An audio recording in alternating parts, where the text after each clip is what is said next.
Don't ask me why.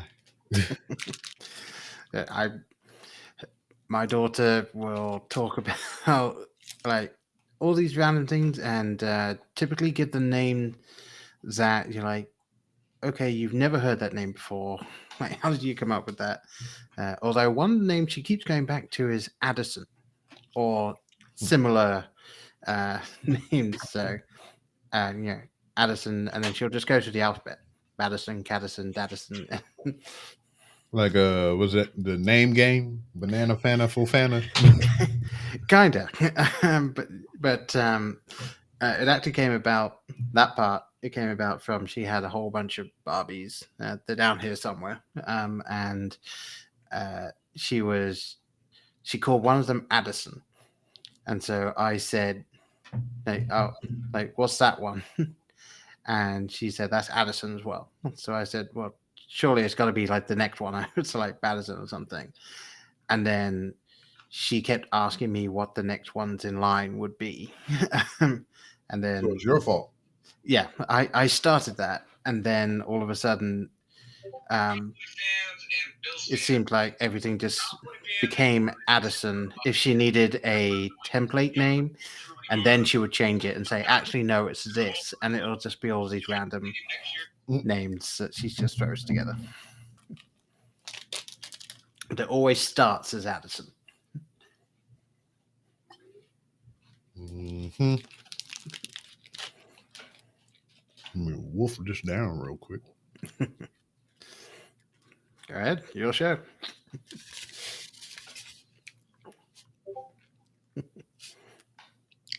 And I was just like, I got this because I'm working on, sewing machine. So I need like a little head to fit the stuff on. And I put it on the table while she was in there eating. I was like, decorate it. And this is what she did. Okay. Very, let's have a look at that again. Yeah, very French. I'm just getting sort of a French feel to it. Not quite the thin moustache, but Yeah. This is a robot, LOL. Oh, there you go.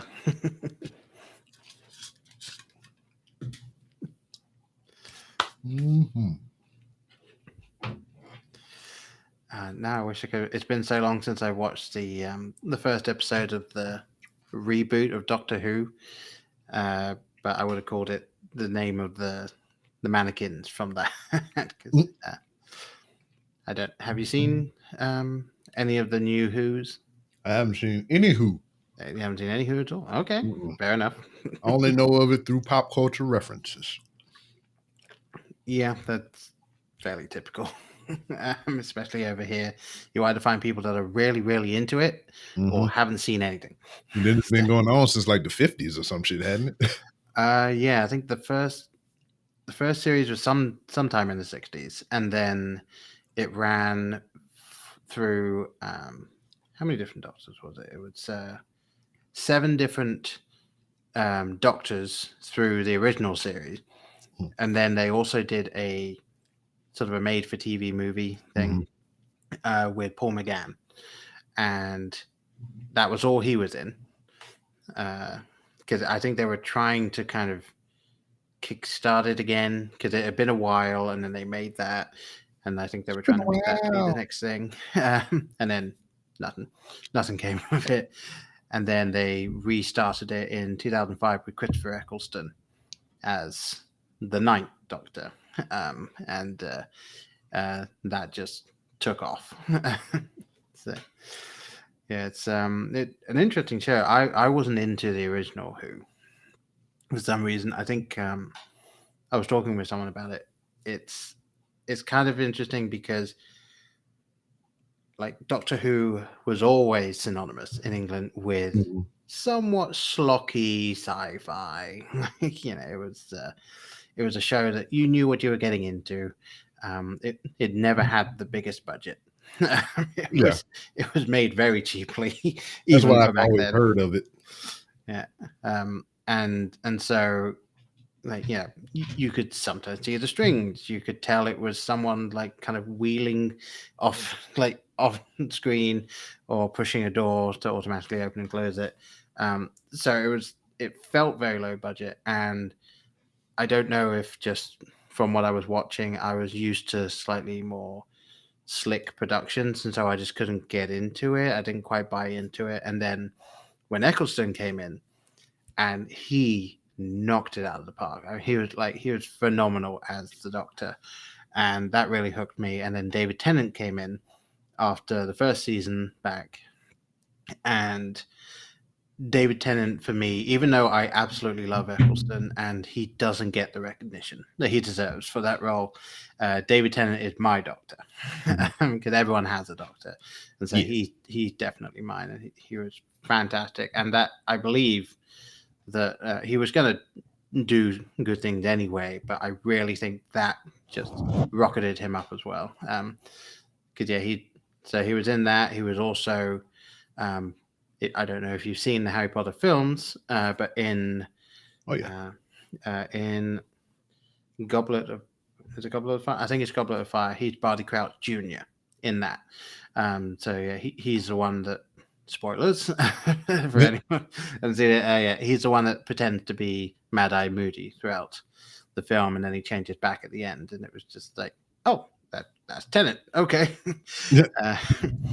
So yeah, he's kind of just been slowly ingratiating himself in all of those things, and he's got a fantastic sense of humor.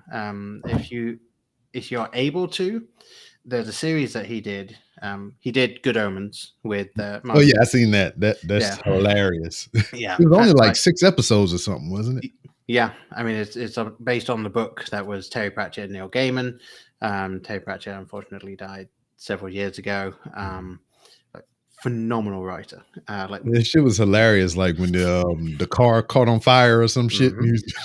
Yeah, and it's kept together just through Crowley's will. Yeah, like that type of writing. As you read the book of Good Omens, like that is throughout, like that style of writing, those types of humor. Especially, you can tell that's a Terry Pratchett line right there. Like that type of thing that was all over Terry Pratchett stuff. But yeah, so it was Tennant and Sheen in that, and then shortly after that, they made another series called Staged. They've made 2 seasons of it. They started it during quarantine, and the entire point of the show, at least the first season, is they are playing themselves, trying to arrange putting on a play, and they're talking to each other and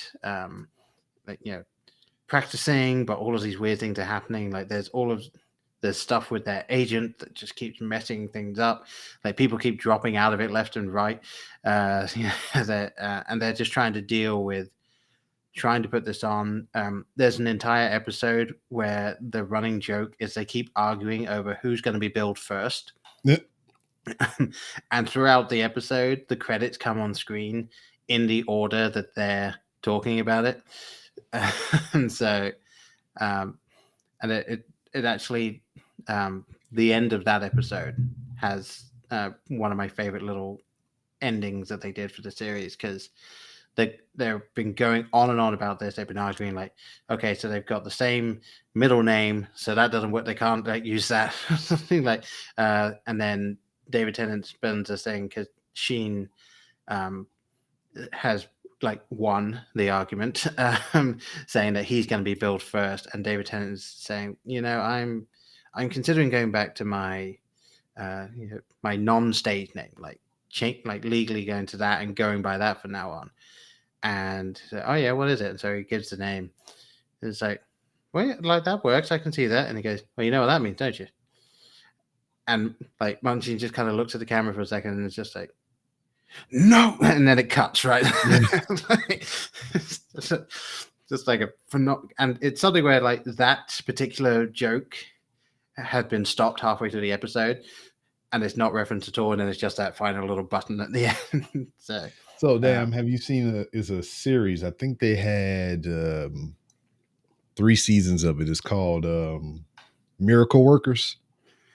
No, I have it. I have access to it. Yeah. And I wanted to watch it, but it was something where it was like me and my wife decided we're going to watch it together. Oh, We one of decided that those about a year things. ago, One of those things. and we have a 4-year-old daughter, so we'll eventually watch it. Yeah. It's 3 seasons. It's all the same cast throughout the 3 seasons, but it's Right. different stories within those 3 seasons. So season 1 is you know what, I ain't gonna even try to go in order because I forgot already because I watched so much shit. Yeah, no, I that's know me. one season was like in medieval times and shit. I think that's either the second or third That's the season. second season, I think. Yeah. Season 1 is where Steve Buscemi played God and shit, and Yeah, everybody, all the other characters was like his sub workers and all that stuff. So, and he's decided he's gonna just get rid of Earth and just like do yeah, something. yeah. So yeah, there was a whole plot around that. So that was season 1. The medieval times was season 2, and season 3. I think I think it's only those 2 seasons. I was gonna say I don't remember hearing about the second one. I do randomly thinking of shows that should have continued and then didn't. Did you ever watch Gallivant when that was on? No. Okay. That show was something that absolutely should have kept going because it was a musical comedy set in Middle Ages, Hmm. and it's one of those things where like They just gallivanted around doing things. kind of yes, Ah. and and and part of the humor, it was almost Mel Brooks esque Okay. because part of the humor was they would launch into song, but they were aware of it. So, so there would be bits towards the end of the first season, I think it was. The lead guy, Gallivant, is attempting to get into a song about his purpose, about the reason why he's doing the thing, and people keep interrupting him. So he never actually starts the song. It's Um, similar.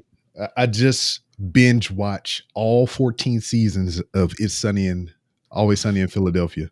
Bloody hell, man! I I have that much time and I, access. So I watched all 14 seasons, and you speak about this series with all the musical impromptu musicals and everything. They had an episode of It's Always Sunny that involved them being zapped into this world of musicals and shit. It was based on the movie The Wiz. oh, okay. So there was they That's got interesting. it was weird because it was like a Freaky Friday type of situation. They was all sitting on the Yeah. couch, and somewhere throughout the seasons or whatever, they acquire old black guy. So he's Okay.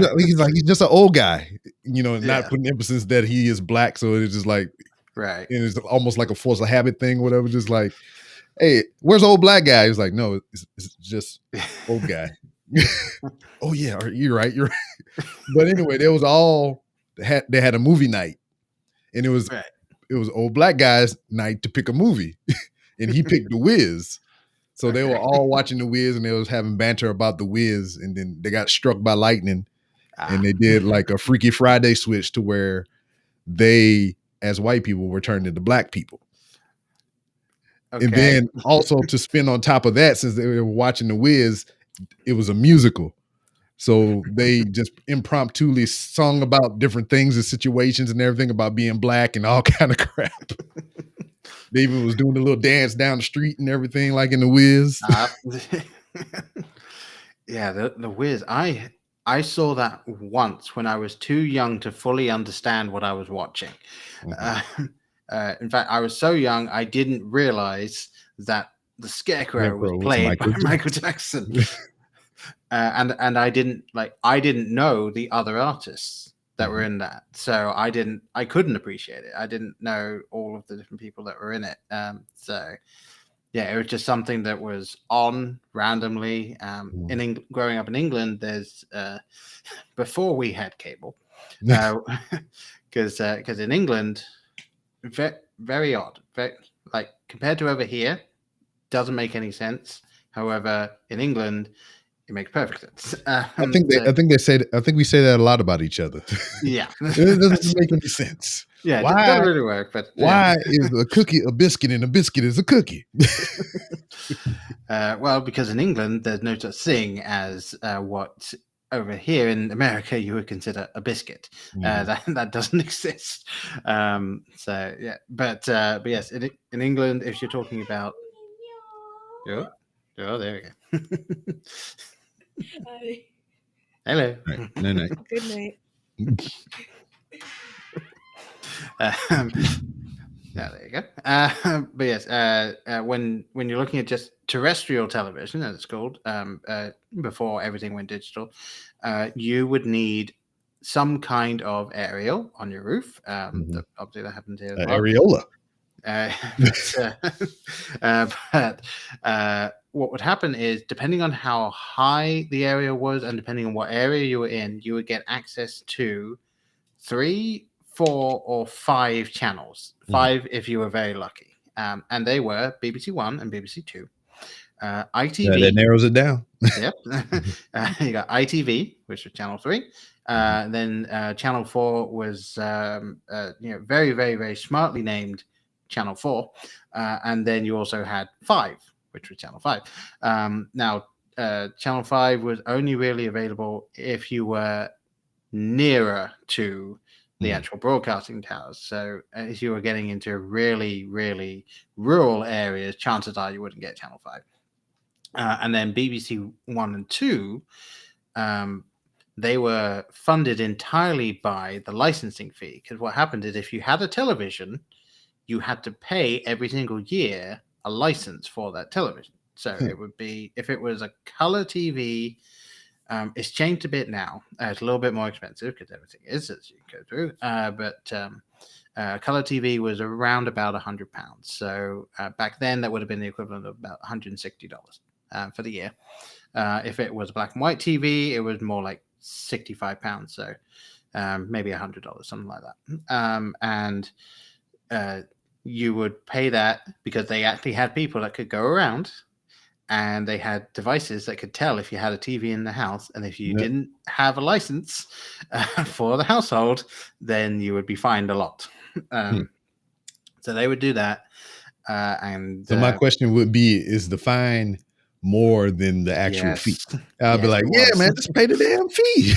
No, yeah. If like, obviously, I have no way of verifying how often they were going about doing all this stuff. But basically, it was, if you were found to not have the license for the TV, I think it was about £1,000 for. See, I imagine that you don't have to do it often. You probably only need to do it like maybe once or twice. Because once you get somebody and somebody find out about it, they'll be like, oh shit. Pretty much, yeah. That, like, once you're hit with that, that's obviously the incentive to go, okay, I'm just going to pay yearly rather than just be hit with that like randomly. But for nowadays, I would be down with the concept of paying a yearly fee for unlimited television, essentially. Yeah. And I was saying, like, the weirdest thing is that licensing fee went to pay the BBC. So the BBC and BBC Two, so BBC One and BBC Two, originally it was BBC, but then they were like, well, there's more than one, so let's call it BBC One and BBC Two. There are no ads on those channels. So like, for instance, something that myself and my wife are actually able to watch from time to time, Call the Midwife. Fantastic show. It's on Netflix if anyone wants to go see it. Brilliant, like, historical drama about midwives in I believe, fictional town of Poplar, in sort of north of London area. Just after the Second World War is when it starts, and then obviously it goes through after that. And so it's in a 1-hour slot. on BBC, and the show is about 58 minutes long. No. So what happens is, you said 15 minutes long? 58. Oh, 58 minutes. All right. So, yeah, because what happens on the BBC is you have the entire show with no breaks, and then at the end of the show you got the credits, and then in between that show and the next show you will have a thing saying, "Up next is this," after that is this, and then maybe an ad for a show that's airing, a new show that's airing on the weekend, and then straight into the next show.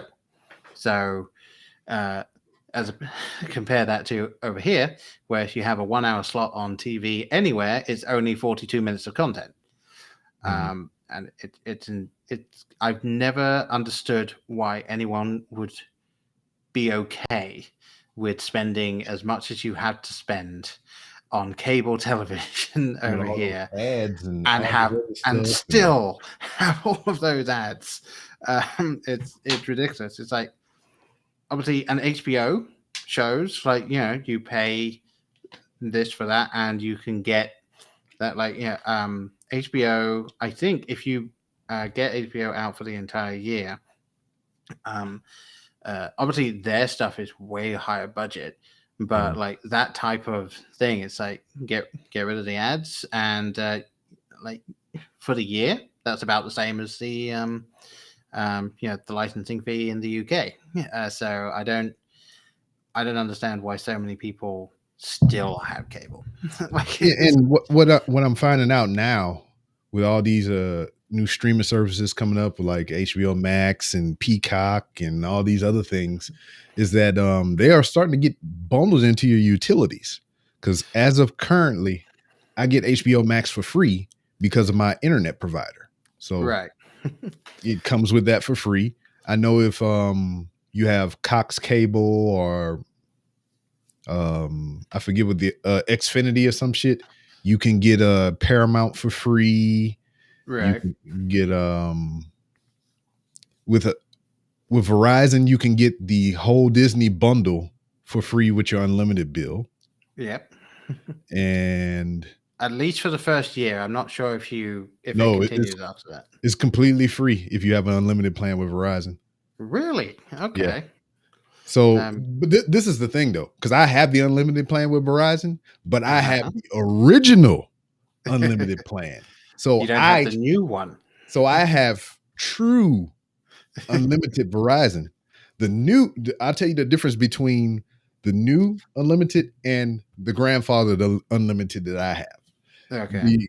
The grandfather one, the one that I have, the one they originally came out with, is truly unlimited. There's no caps. There's no data slow down, nothing. I can just be on my shit just all day, all night, and don't give a damn. Yeah. I asked the lady how much I'm using on average. She said I'm using over 80 gigs. So, and then the new unlimited plan, the difference is $15 between what I have and what they offering. I think that also covers like some 5G coverage and some shit like that. Right. But they have data caps. Yes, they do. The data caps out at I think at like 50 or whatever or something like that. Yeah, and then you're throttled after that. Hell yeah. So I was gonna upgrade to the new unlimited before I knew what the ins and outs were, so I can get the HBO. I mean, not the HBO, the Disney bundle for free. Yeah. Because I was like, oh shit, man, I already got unlimited. Why the hell I ain't getting this shit for free? And then there's like, well, I'll keep it.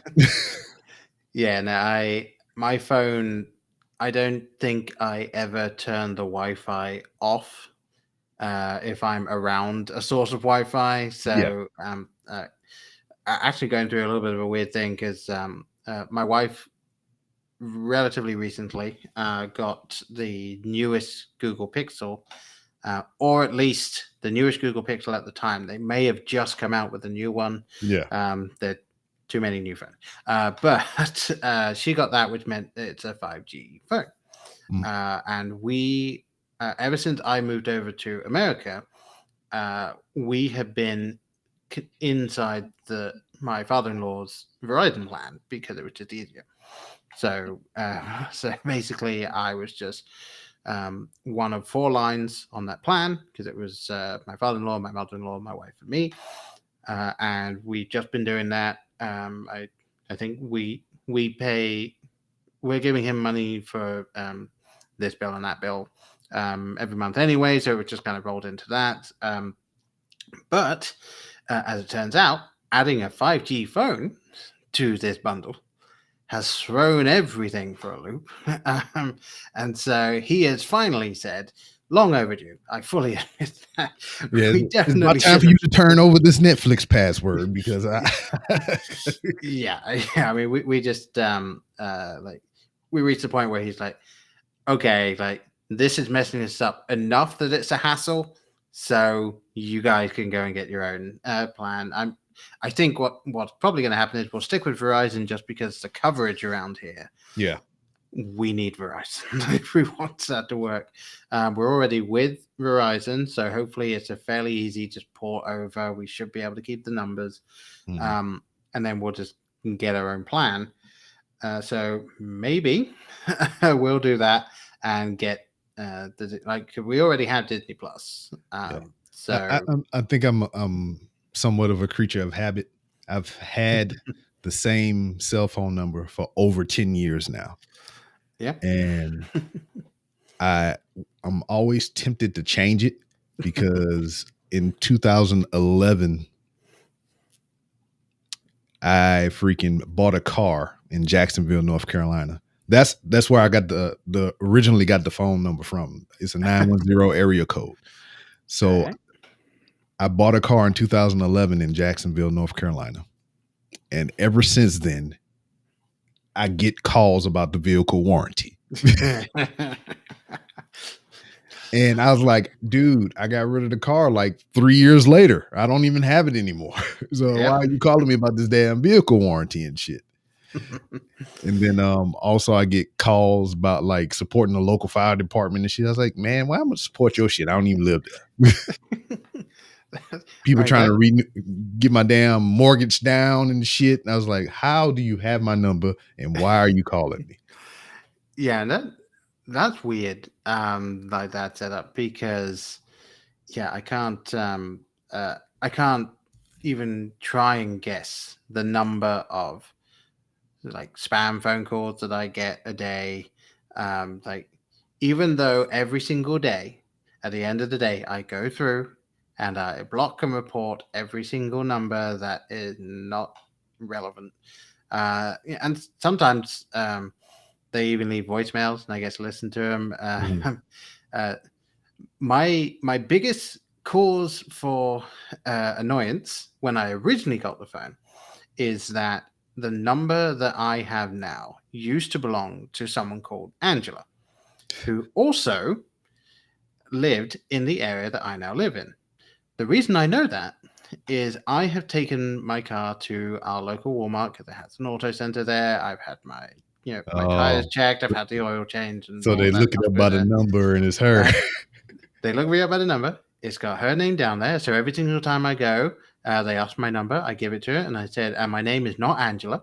And so they skip over that and go and find me in the system. However, the one time I went, I said, my name is not Angela. And she said, well, I figured not. And then she had a look at the name. The Angela that used to own my phone used to work at that Walmart auto center. What the fuck? So, and then she moved. So she'd moved away. She got rid of that number. She got a new one. I have that number, and I've had that number since 2011. And so she used to work there and has long since gone. And the first 2 years, I received several phone calls from people saying, thank you for your interest in our university. Here's some information if you need it. From people saying, extended warranty stuff, but looking for her. And then a few people looking to collect on a bill at a tanning salon. How do you get away with that? It's just damn. I'd- You just snuck in there, got a tan, and just streaked out. I guess I have no idea. One day I actually answered because they left a couple of voicemails and I Yeah, I kind do of that recognized too. numbers. So I answered and they were saying that, it's Angela there. I said, no. He said, can we speak to Angela? I said, no. He said, any idea when she's going to be there? It's like, my name is not Angela. As you can quite clearly tell, I'm not from around here. I've had this number for several years now. I don't know who she is, especially back then. I hadn't yet found out she works at the Walmart. I had no last name. I had no other identifying information for this person. And so they were saying, it was one of those things where it's like they didn't want to give up, and maybe they thought I was just someone she'd handed the phone to. Yeah. But the fact that it was just this random English guy just saying, look, I don't know who this is. You keep calling. The most insulting thing I've had happen to me, from one of those spam bot call motherfuckers is damn.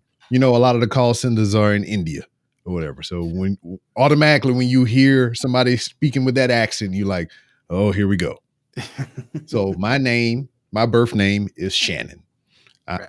Yes, it's a girl's name. Yes, it's an Irish name or whatever you want to look at it. But had one of these people call me, and it was just one of those days. Excuse me. I was like, I'm going to answer it and I'm going to entertain it. Let's see what they try to do with me today. So the lady getting on, she got the heavy accent and she asked, can I speak to Shannon? And I was like, this is he. And I was like, what? Yes, this is Shannon. How can I help you? He's like, this is not Shannon. I was like, what? What do you mean? Yeah, I've just freely admitted that my name is Shannon. I was like, you called me or whatever. I mean, how can I help you? She was like, oh, okay. Obviously this isn't Shannon. So we'll I was like, well, bye, motherfucker. Don't argue with me about my name and shit. I was like, what the hell is this? You should have thrown something out like, just for future reference, it's Shannon. I mean, come on, get it right. I was like, please believe me, I am who I am. Yeah, no, I got also got into an argument about another one of these car fucking warranties and shit. And this is actually when I had the car too. And I was sitting there and I was listening to the spiel and everything, because this is when it was relatively new. The car warranty thing wasn't always around, right? And so I was listening to the dude's spiel and everything, being polite and shit. And he hit me with the monthly fee for it and whatnot. And I was like, nah, I can't really afford that right now. Right. And then he was like, well, what if we knocked it down to this much? And I was like, it sounds good. I like what you're selling, but still being polite, I just can't do it. Yeah. So he's like, hold on, let me get my manager on the phone. I was like, so he's hard selling me this shit. Mm-hmm. And being respectful, being polite or whatever.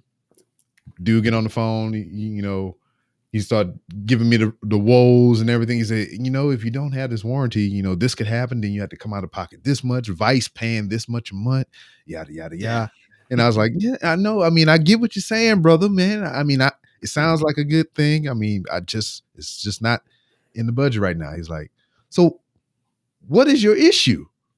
I was like, what do you mean? What's my issue? He's like, I'm trying to cut you a break here, man. I was like, I know, but who the fuck are you talking to? I've been trying to be polite this whole goddamn time and listen to what the hell you and your serviceman got to say.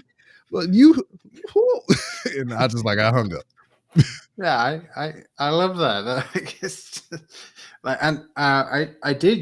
I used to love going on to notalwaysright.com and all of those things and looking into all of those things. But then there was the other side. I can't remember the name of the website for the life of me, but it was just a list of all of those things, of those calls from people, and it's like the customer service rep just getting annoyed and just like, because obviously they have a job to do. It's a completely shitty job, totally fucked up, shouldn't exist, but it does. And so like they're obviously trying to make money doing something that really they could be doing anything else. And clearly with you, they finally reached the breaking point, which is kind of funny to think of, because the only time I've ever really heard of that is when I've seen people that are just masters at trolling these people.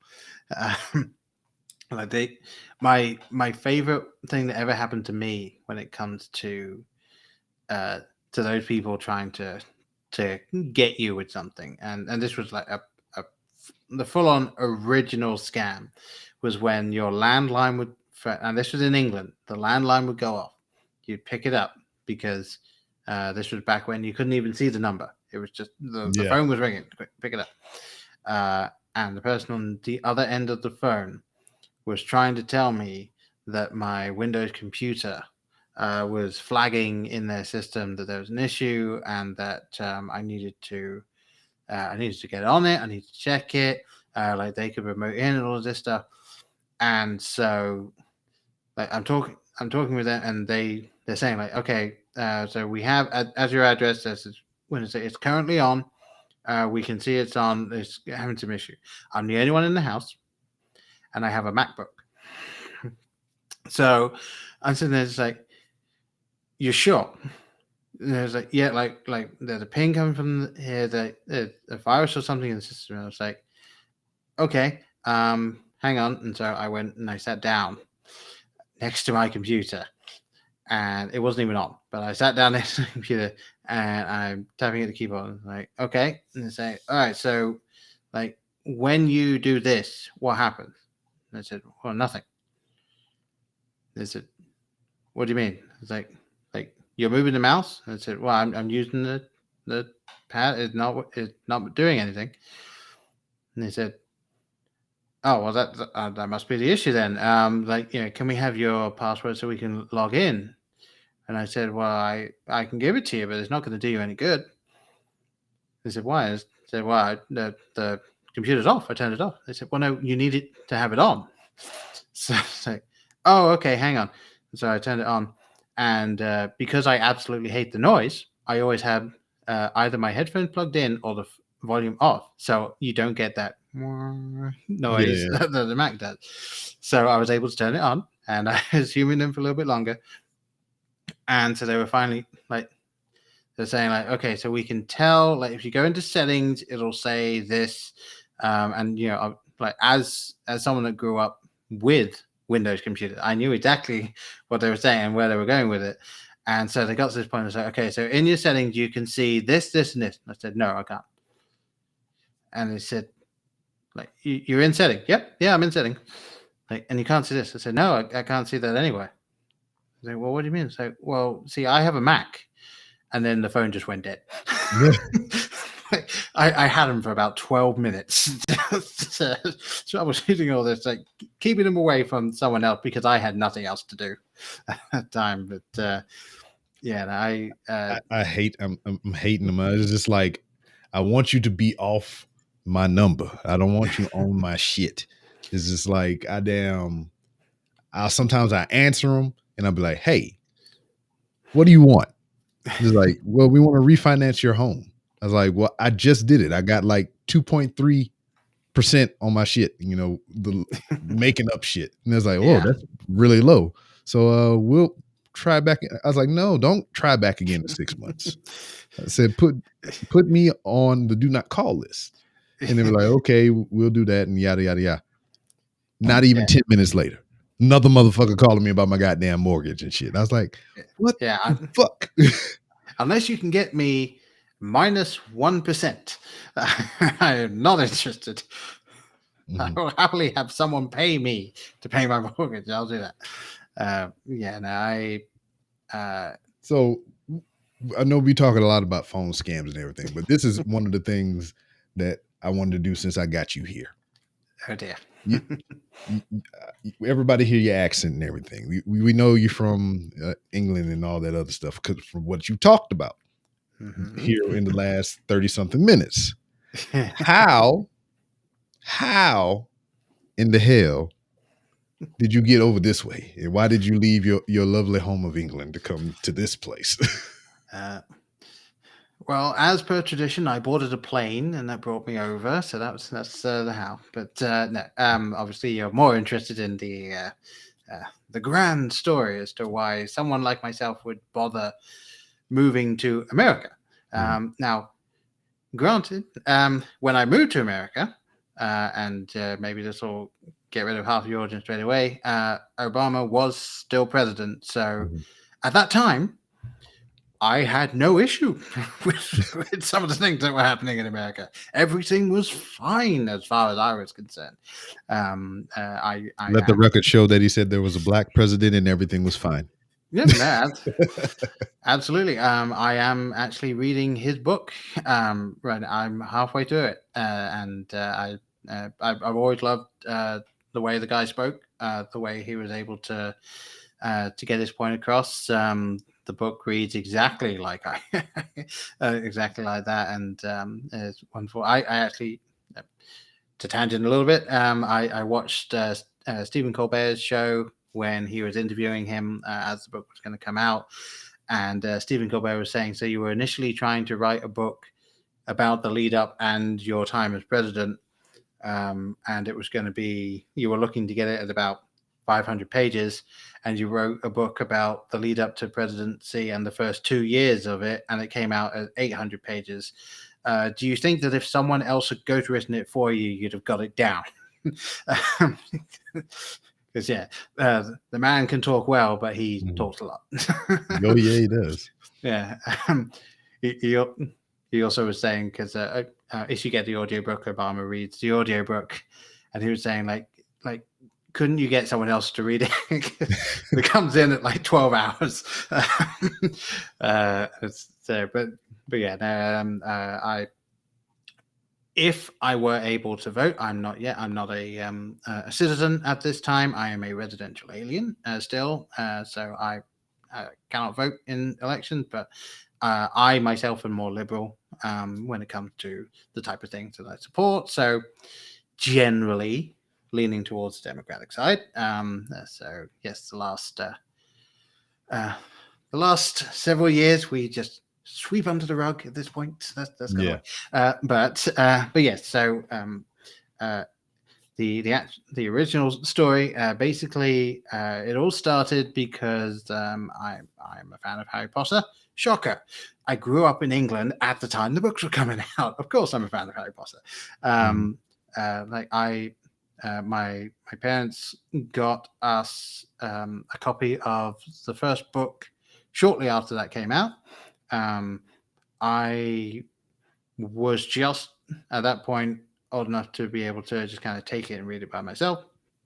And I've always been a big reader. Every now and again, I kind of drop out of it for like a year, and then I'll just start picking them back up again. But the Harry Potter books, big fan of those. I would read them. My parents would read them to my sister and my brother as they were growing up until they reached the point that they didn't want that.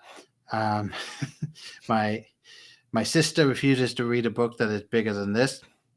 And my brother has often said that he doesn't see the point of reading a book that doesn't have pictures inside it for some reason. So they were not into reading, but I'm the person that read all 3 Lord of the Rings books in 1 week during a summer holiday. Yeah, no. My family, before I was a teenager, often our holidays would involve going to France because we grew up in England. So we would literally just take our car, drive that car onto a train, go under the channel, come out in France, drive off, and we'd be there for a week, and then we'd reverse, come back. So that was a holiday. And after several years of that, I would bored shitless of going to these what were called Euro camps, which for people that love camping, for people that it would be the equivalent of glamping, because basically you would go to these campsites and there would be like double wide trailers, basically set up everywhere, and then you would just rent one of those for a week. And there would also be a pool generally with some slides and stuff. Yeah. There would be So you went camping. Yes, we weren't in a tent. Mhm. We were definitely not in a tent. However, we were still in the countryside of France in the summer and no air conditioning. I can imagine that's kind of sticky. A little bit. So one summer when we went, and I did not want to do anything because I'd reached a point where I was fed up with it. I literally sat inside on the sofa with my feet in a bowl of cold water because that actually cools you down. I don't know why, but my mum made me do it and it worked. All the nerve endings are in your feet. Guess. And I read all 3 Lord of the Rings books in 1 week. Still have not read The Hobbit, actually. Seen the film, which means most people would say I still have not read The Hobbit. So at some point I'll read that. But yeah, so always been a big reader, and then I got into Harry Potter books. Actually, the 7th book came out, and I was working at a store called Tesco. Tesco would be the equivalent of kind of like a Kroger, sort of, and sort of like if you took the idea of Kroger and the way that kind of works, but the size of a Walmart. So that was sort of what it was. So and then this now you're Tesco, speaking my language. You're talking about Walmart. Yeah. And I knew I'd have you there. But yeah, so I was working in one of those, and they had the food and all of that stuff. That was the majority of it. But they also would sell clothing in a little area, and they would sell DVDs, and they would sell books. Nothing huge, but like there would be an aisle with the DVDs and an aisle with the books, and then a couple of things of clothes. So I was working there when the 7th Harry Potter book came out.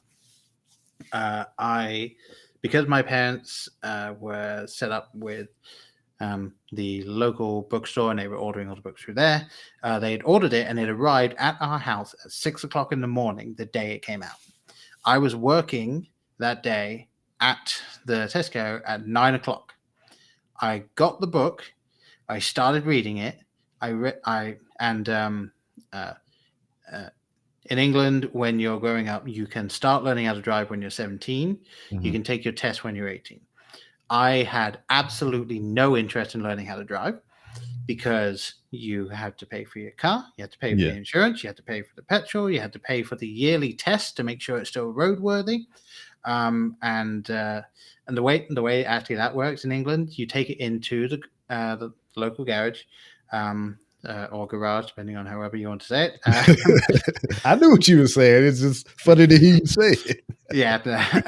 So you take it down there. It's called an MOT test. Couldn't tell you what that stands for, but that's what it is. And they will give it the once over. And if there is anything wrong, you do not get your car back until you pay them to fix it. Holy shit. Yeah, that's a racket right there. Yeah. Well, I mean, it's specifically designed. It's the government test. The idea is it's making sure that every single year the car you're driving is suitable for the roads. Yeah, and that makes sense. I got it, but it's just like more like depending on where you take it at. It's just like, hey, man, you got something wrong with your shit down here. Yeah, I mean, there is obviously a certain amount of trust in that, and most people will go to a fairly well-established garage, and they'll get that stuff all sorted. But yeah, so you had to pay for all that, and I actually worked it out. Where I was working when I was out of university, I was living in one area of England and getting the train, which was a 50-minute train journey from where I was living to the city I was working, and then it was a 10-minute walk to the actual place I was working. So all in all, including the walk to the station and then the walk to there, probably about an hour and 10 minutes for me to get from my front door to where I was working. And if I was driving, that would have taken me about 50 minutes. The cost for a yearly train ticket back and forth was about £2,000 less than just the insurance, the MOT, and general maintenance on the car. That's not including the petrol that it costs. And petrol over there is ridiculously expensive compared to here. And that's something that people don't fully understand.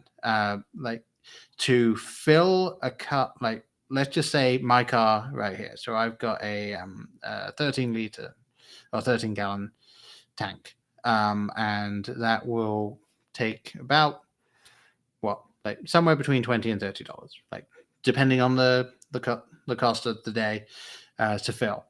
In England, the same size tank will cost you somewhere adjusted for changing it over, will cost you about $70-$80. Shit, no.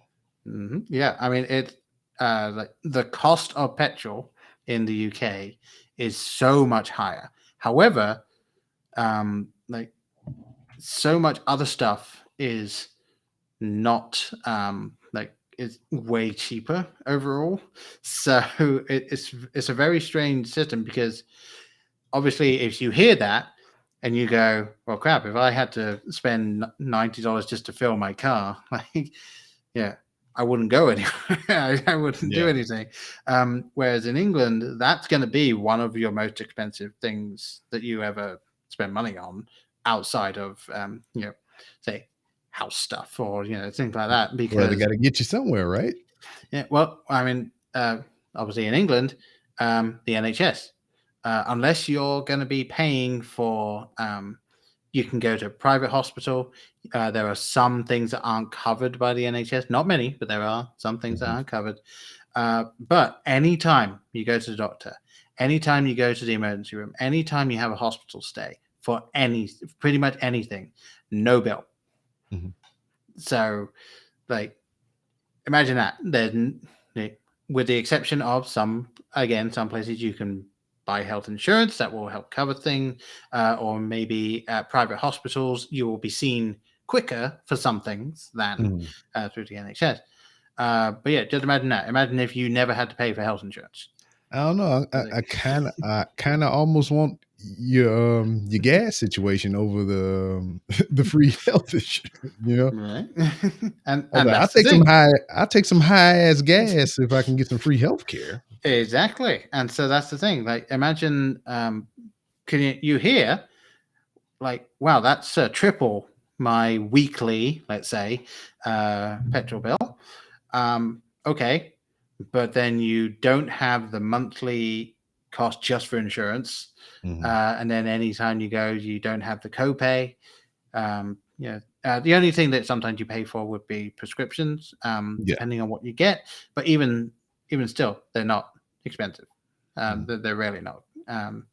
So it's always super strange to me to hear all of these people just decry the idea that, like, you mean people don't pay for health insurance? It's like, what's wrong with that? No one has ever given me an answer, like ever. They've tried.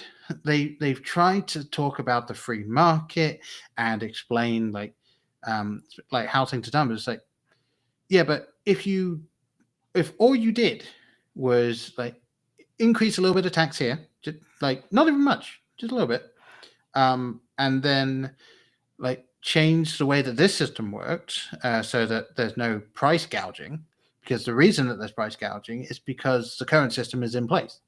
Like if the current system wasn't in place, the price would just plummet. So so that's half of the problem. And then so if you just switch over to it, it would sort itself out. Like that, it would kind of carry out. Now, obviously, it would mean changes to a lot of things. For instance, everyone that works in the field of healthcare debt collection would be out of the job. Mm-hmm. Oh, well, no. then they can. Then they can go work at the call center and be calling me about my damn car warranty and shit. So they'll land on their feet easily. There you go. Yeah, I will happily take numbers that I can ignore once and block over anything else. But yeah, so and that is a topic that I fully admit I am woefully undereducated and like I'm so not the right person to be able to. So in a sense, for me, in some ways, I've had free health insurance my whole life so far. So here's the breakdown. I lived with my parents until I was 18. So obviously I didn't pay for any healthcare insurance. Yeah. So as far as you're concerned. Yeah. Me personally. So I never had to pay for that. Right. Then I joined the military, which they pay for that. And then I was able to have a longevity in that field, in that career, to where they gave me free health insurance when I retired. Okay. So it was like, I don't know this world of paying health insurance and shit. You know, I mean, I know about co-pays and all kind of stuff and things that aren't in network and shit like that. But for the most part, I've had free healthcare all my life. Yeah, so you can see where I'm coming from. Like, yeah, it's nice. Yes, it very much so is. So now I see, because it was a roundabout so much, other than the direct answer you gave me in the beginning, because somebody else was president. You came to America so you can right all our wrongs. I'm all for it. Oh, I wish they'd just put me in charge, because just totally people be like, "You shut up, you shut up, you keep doing what you're doing. I like it, but you shut up." And I don't want to get too far into politics on this because that's too much of a rabbit hole. Unfortunately, it's very difficult to have an actual discussion about that at this point in time because everyone is so entrenched. But getting back to the original part of this. So as I was saying, I got the Harry Potter book. I started reading it when I got it. I woke up pretty much just after the book was there. I went downstairs. I ate breakfast. I grabbed the book. I started reading. I was halfway through the book when it was time for me to go to work. So my dad drove me in. So I was reading the book in the car. And I was going to be at work for about, I think 8 hours. It turned out to be. So the way that would work in England, you got an 8-hour shift.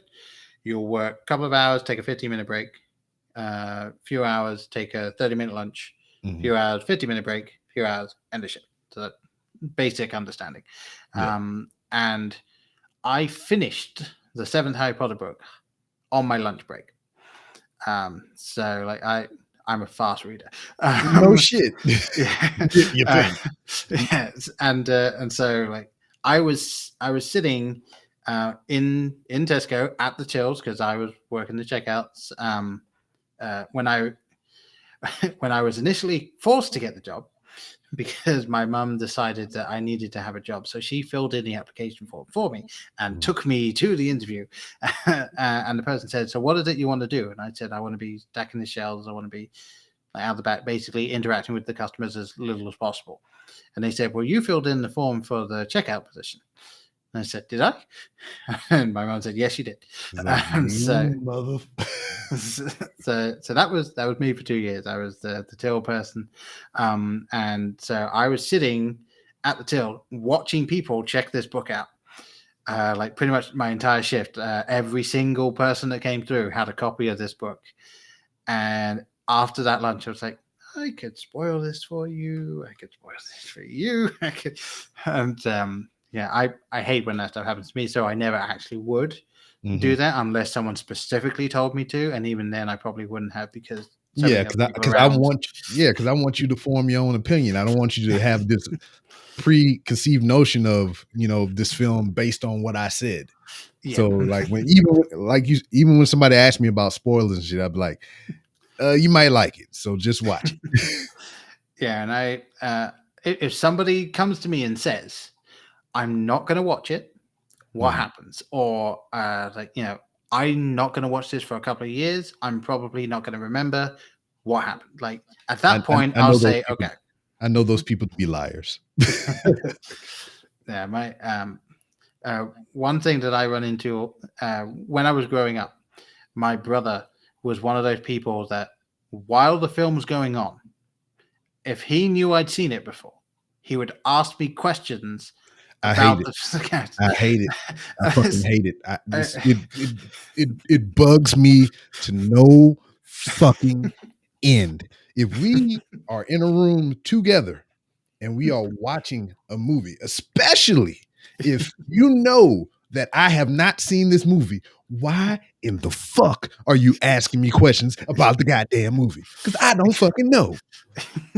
Yeah, Case in point. This is more along the lines of what you said. You've seen the movie and you're watching it with somebody that hadn't seen it, or vice versa. right. So, Mortal Kombat, the new one, Mhm. we watching it. Me and a coworker, because we can do that. Yeah. And I told him I seen it already once, and that it's worth a watch. Give it a watch. I'll watch it again with you because you always see some different shit when you watch it the second time. Yeah. So we watching it or whatever. He's like, "Oh, so what happened to such and such?" And then no shit. Give it 10 minutes. And no, but like, and I tell my wife the same exact thing, and it proves to be true every time. Every time you ask a fucking question about the movie, if you wait a little bit, the movie is going to answer your fucking question. So all you have to do is watch it. Mm-hmm. And he would no shit turn to me and ask me a question, and I'd be like, because I know the movie by this point because I've seen it, and I'll just do like this.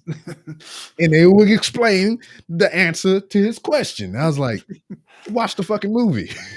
Yeah, I mean, if nothing else, that kind of says that the film is well paced because he's asking the questions that are on his mind just as the film's about to answer it. Mhm. So, I haven't seen it yet. It that's one of those things that's like, I know I'll see it, but if it's not going to be something that I'll end up reviewing, it's probably going to take a bit of a back seat for a little while, and then just be if I have a day off, I'll watch it. So should you spoil the book for people while you working the till? Yes, no, I am. It's one of those things that's like, I always like to just kind of be like, I could, just that momentary thing of like, I have all the power here. All right, that'll be this much. Thank you. It's just, there's illusions of grandeur right there. But yeah, so yeah, big Harry Potter fan. For that, obviously at this point, not a big J.K. Rowling fan, but big Harry Potter fan. So when I was reading it and I was enjoying that, as way back when, there used to be like there used to be chat rooms, but then there also used to be forums and stuff that you got like proper old school forums. Well, people that know a lot more about that stuff than I do ended up creating a website where you could basically kind of role play as someone that went to Hogwarts.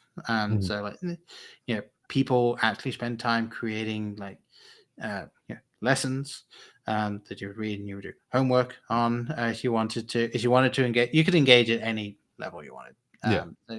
But I was on one of those, and I ended up in.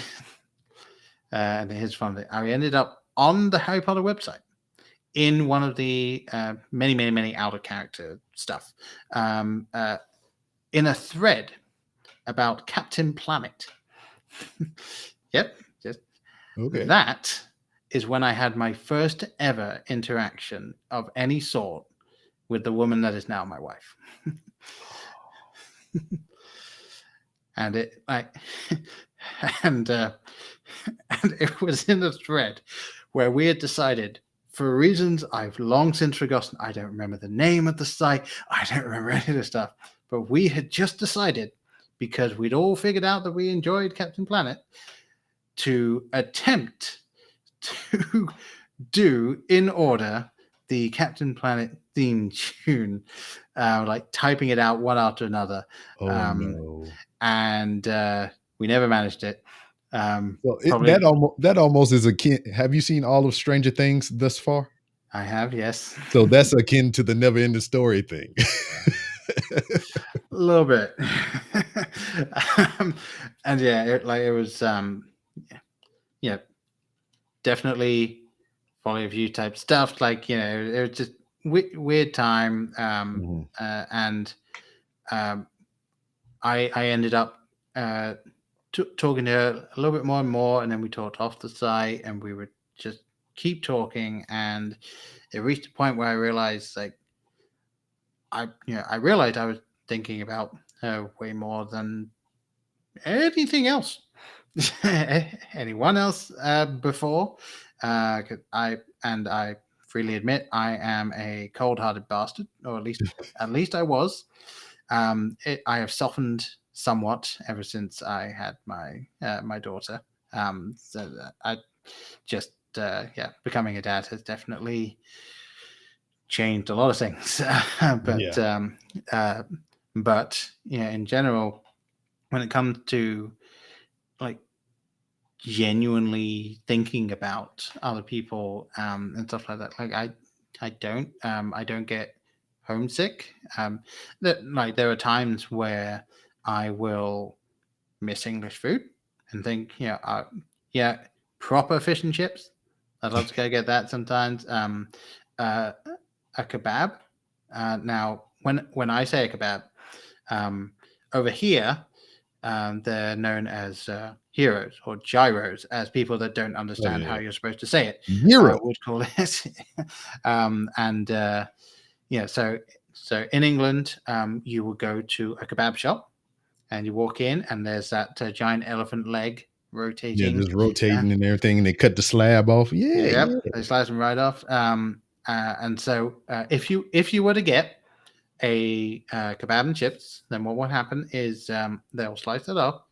They'll take pita bread and they will grill the pita bread on a nice grill thing.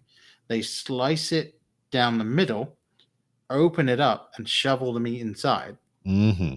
And then they will pour whatever sauces you want on it. Most kebab places, especially if you go to good ones, have their own homemade chili sauce that they will put on there. They'll have garlic sauce, barbecue sauce, ketchup, mustard, like whatever you want. They'll have they normally have like Writer cucumber sauce as well. Never touch the stuff, but they do have it. Then also you get a very good portion of chips or fries, as people would say over here in America. And having, let's say, a box about this big. I know it's a little difficult to tell on here, but like so, I would say a little about that. Bigger than that. Okay. So yeah, a box like that. With you watch the video version if you got this in your ears. You can see the measurements. Yeah, unfortunately, I do not have a tape measure, so I cannot tell you the dimensions of that. Yeah, then you probably give us in centimeters or some shit, meters or whatever the fuck. You're like, I can't convert this shit. I mean, hell, I would take a meter-long box of kebab and chips. I would happily take that. But anyway, so that side box, and probably about half that widthways as well. So that with the pita stuffed with the meat, like it's completely full and then slightly overflowing, and then whatever sauce you wanted, and then a heaping portion of chips. That would be about £3.50 back then. So that would be about $5. Yeah, I'm down with that. Yeah. I've found that the most money that I spend on anything in my life is always food. And no amount of electronics that I have around me is just like, if you put everything side by side, like this is an $1,800 computer setup right here. Right. But if you put that beside my grocery bill and all the just a miscellaneous food and snacks and all this other shit I got, it would probably be double that. Because I'm just a food eating motherfucker. Yeah, no, I absolutely agree with that. That's fine. Yeah, I mean, technology is fantastic. Yeah. Not gonna, depending on the technology, not gonna keep you alive. So yes, and if you're gonna, I can use the technology to get me the food. yes, that's how they get you.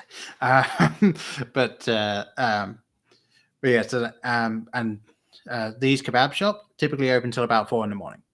So they are anywhere where you have university students, anywhere where you have at least 2 pubs within a I was going to say a 1 mile area. It's England. Within about like a street of each other, there will be a kebab shop somewhere in the vicinity. As it should be. Yeah, absolutely. And nicely enough, there was a kebab shop that was almost literally 45-second walk from my front door for 2 years.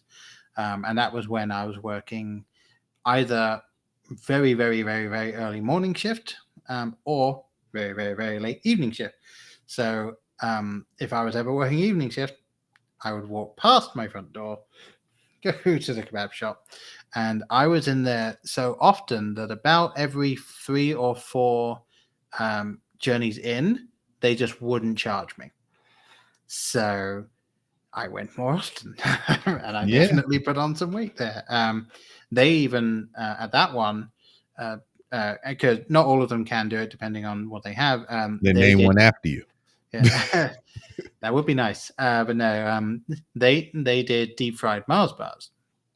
Add one of their options, and I once walked in and said, I myself prefer Snickers to Mars. Like, would you ever do deep fried Snickers? Would you do that instead? And they turned around to me and said, if you bring it in, we'll do it. Like, they wouldn't even charge me. They'll just, you bring it in, we'll do it. Over the road from this place, which is called Ken's Kebabs, there was a newsagent's. So I could walk out the door, over the road, into the newsagent, buy myself a Snickers or other chocolate bar, walk back out the door, walk over the road, hand it over, and say, here you go. And so I had a few relatively cheap deep fried chocolate things along with my my heaping portion of chips and kebabs. So yeah, that was a good time. That's probably the English food that I miss having access to the most, because there are several places around here that actually do phenomenal fish and chips. They might not be quite the same chips that you can get at a fish and chip shop, because there's absolutely no way you can like fake or try and do fish and chip shop chips outside of a fish and chip shop. You just can't. Well, shit, my man. If you are longing for some kind of fried delicacy, you in the land of opportunity, baby. I mean, I didn't see everything fried. Fried pickles, fried Oreos, fried Twinkies, fried motherfucking ice cream. I don't know how you do it, but they do it. Goddamn. I have heard of that, and I want to try it. But how the fuck? How does that exist? And the one thing that I wish I had tried, but I allowed myself to be talked out of it, was I live in Ohio. I've been to the Ohio State Fair once or twice. Can't actually remember if I've been a second time or not. But we were walking through, having a look at everything, and there was a giant sign saying that there was a place where you could get a burger, a cheeseburger, and it was sandwiched between 2 Krispy Kreme donuts. Oh yeah, I've had. And they have those here. I've even had it to where they did 2 honey buns as the buns. Honey buns, honey buns. sweet things between two sweet things. And it was something that I was like, I knew for a fact that I could down that thing. Mm-hmm. I also knew for a fact that I shouldn't. It was definitely not something that I should do. I wanted to, but I shouldn't. And my wife did turn to me and just say, if you eat that, you're not riding home. So I was like, okay, fair enough. I concede that one. I had deep fried Oreos later on that visit, as did she, but like that one was just a step too far towards heart attack for her. So yeah, but speaking of my wife, getting back, this is a game that we play, Paul. I understand. Yeah, absolutely. I am. Yeah, you're paying me back is what you're doing, because I get on your show and we're supposed to be talking about this one specific movie. Then we wind up over here and over here and over there. You know, it's just payback. I understand. Yeah. This is generally what a conversation with me is like. So yeah, it's seeing that you was talking about Captain Planet on the Harry Potter forum. Yes, your conversation went left to Albuquerque a long time ago. Yeah, and but yes, so obviously, as I say, I realized that I was really thinking about it way more than I'd ever thought about anyone before, and it was something that I was like, I need to act on this somehow. Like I need to do something. So so I ended up just asking her out. She said yes, and we were obviously doing the long distance thing. A lot of that was actually just as Skype was really kind of taken off. So and that's why a lot of people have a hard time getting rid of Skype. It's a lot of sentimental value. It's part of their childhood for the most part. And I'm still paying Skype fees right now. Goddamn it! I don't even use it no more. I need to cancel it. I ended up buying one of the first international plans, but it was pay as you go, sort of. Yeah. It was a bit of a weird one. Luckily for me, the Skype numbers allowed you to call mobiles in America for free. So I was able to do that. I'm about to cancel my shit right now. Yeah. Yes. Way back when it was actually relevant and actually good. But yeah, so they had that. They had all of this setup stuff that made it so easy for us to keep in touch and everything. Like I had luckily for me, I had my own computer in my bedroom. Because my computer, I'm of the generation where I remember using a DOS computer. Oh yeah. My parents had a DOS computer. Had to put the daggone square fucking floppy in there and everything. Yeah, my parents, they had a DOS computer, and then they bought a Windows 95 computer, and they gave me the DOS computer. So the first year or two of computer stuff, I obviously could use a Windows computer, but I had my own DOS one. So I had the fantastic games that were on there, which were very green and very very angular. The one I remember most, it was actually a maze that you would get through. Like you would go through the maze, you would get into vehicles, move the vehicles out of the way, and then continue through the maze. And it made this weird synthetic sound every time you finished a maze, and then it would just generate a new one. I have never found anyone that knows what the game is. I have tried to describe it to people. I have even duplicated the noise that it would make when you won a level, and nobody I have ever talked to about it has any clue what I'm talking about. So to include myself. Yep. The only thing I remember about my old school computer, the spinach green screen and everything, and the floppy disk about yay big, is we had Wheel of Fortune and we had Family Feud. And we would play those things on there. And I could just remember it because it was weird. We had the computer and it was on the porch. Okay. Yeah, because like my mom, the reason we had the computer was because of my mom. And I believe that's where I got my interest in technology and just like frivolous shit from my mother. Because you would think somebody that wanted those type of items would be more technologically sound, and my mother was not. She just wanted those things because those things was the new hot shit. So we had a computer. She had one of the first cell phones, and you know, I seen all this technology come through my house as a kid or whatever. You know, I could say I was fortunate enough in that aspect, but nobody knew how to use the shit but me.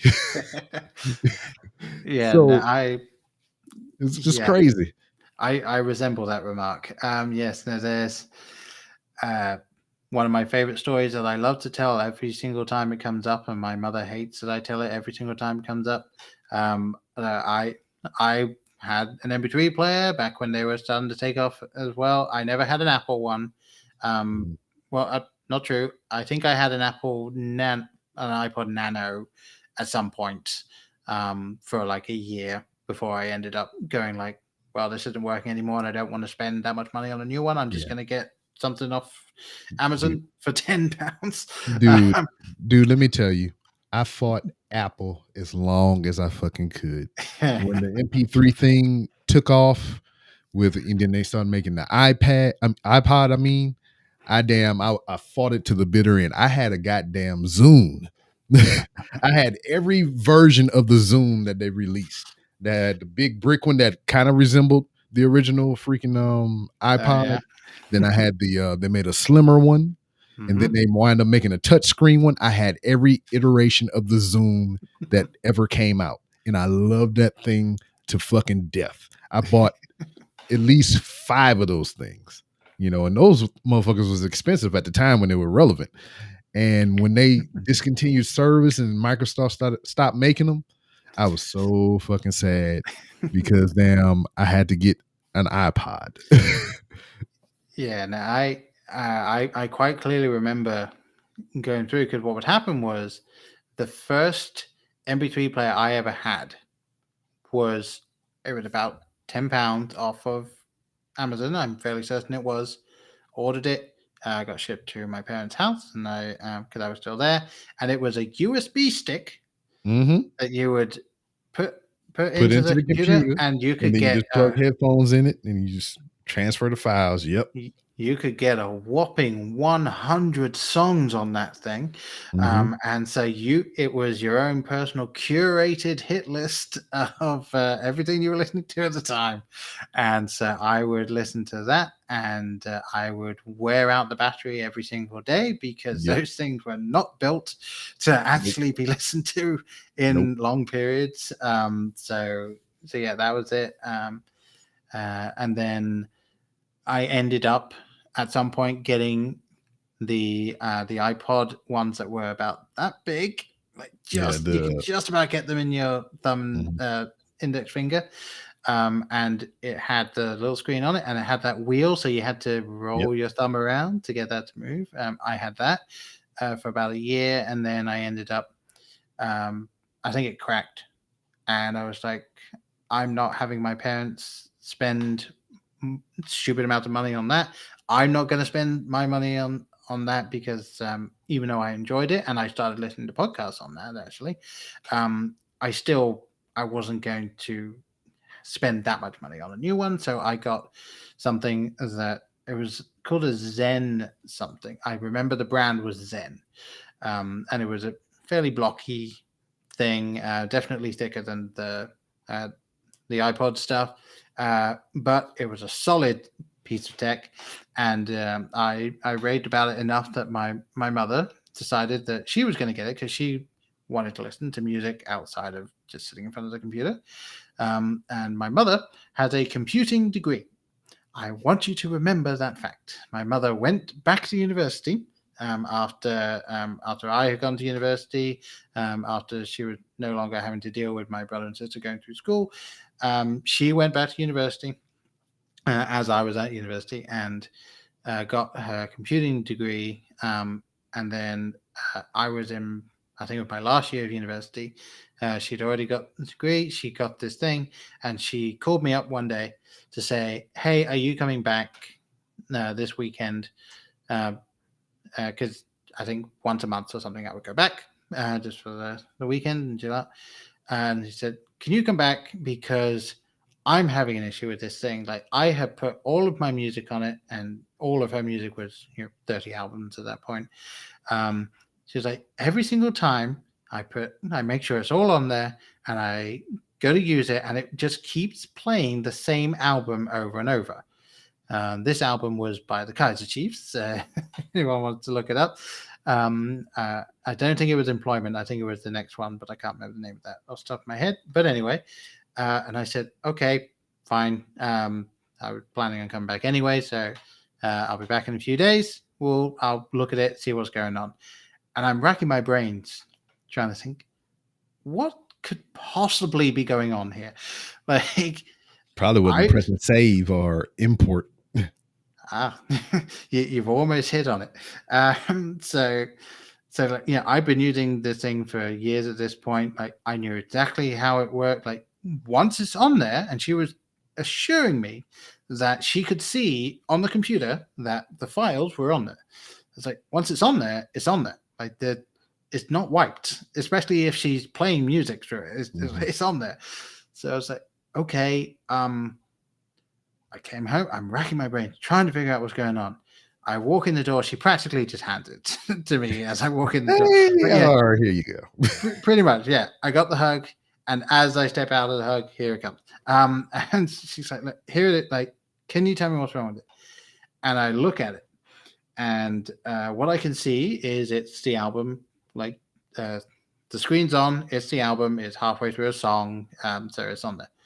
So I hit the menu button, and it goes back to the album, which was the song list. And so I hit the menu button again, and then it goes out, and there's a list of every single album that's on the thing. And I say, "Did you not press the button?"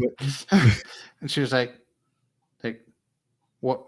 Like, what button?" I said, the button right here that you press to get to everything. Did you not press that?"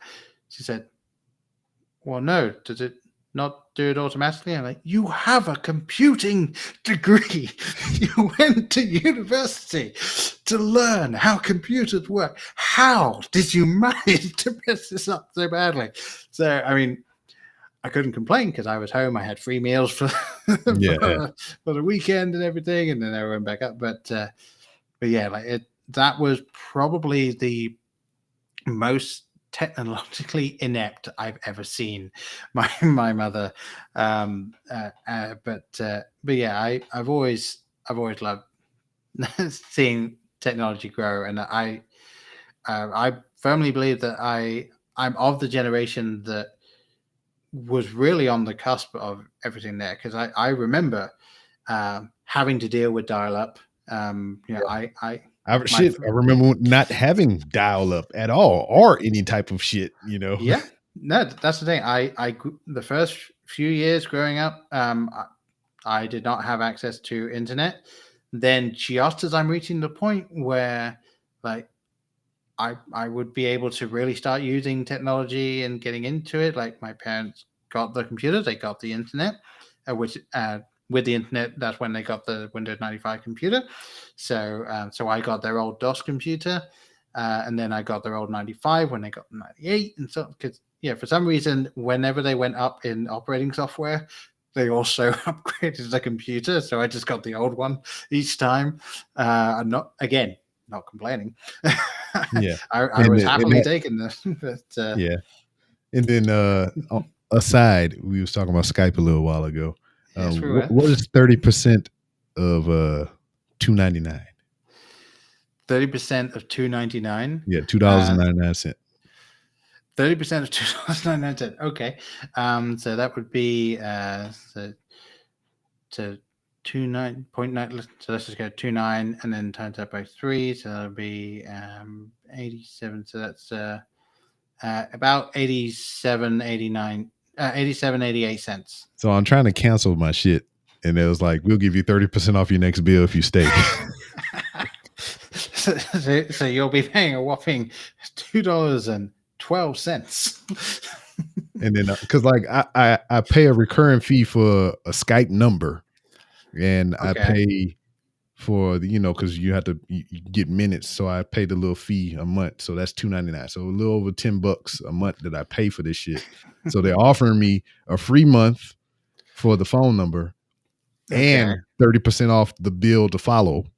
And then for the Skype service itself, they offer me 30% off the next bill, but I'm going to cancel it anyway. I was going to say at this point, and the reason I know this is because I'm actually using it with work, because I've been working remotely for the past year and a bit, is you want to get pretty much everything you could get from Skype, just from like phone number and that sort of stuff, for free. Just use Google Voice. Exactly. Because that's free with a Google account, and a Google account is free. You can call the show at 304-825-5762. That's my Google Voice number. Did you like how I teed that up for you? Mm-hmm. Another thing that you need to tee up for me is you say you was going to take your wife on a date. How did we get to America, Paul? Okay. We are hour 30 minutes in, and I still don't know how you got to America. Okay. I will try and stay on topic here. So yes. So as I said, so we were talking all the time, like on Skype and everything, like sorted all that out. And then we reached a point where it was like, okay, one of us needs to go and see the other one. Like that's just how it was going to be. And for me, I was like, I'll go over there. Like, number one, the guy going over to see the girl, just in general, typically safer and all of that.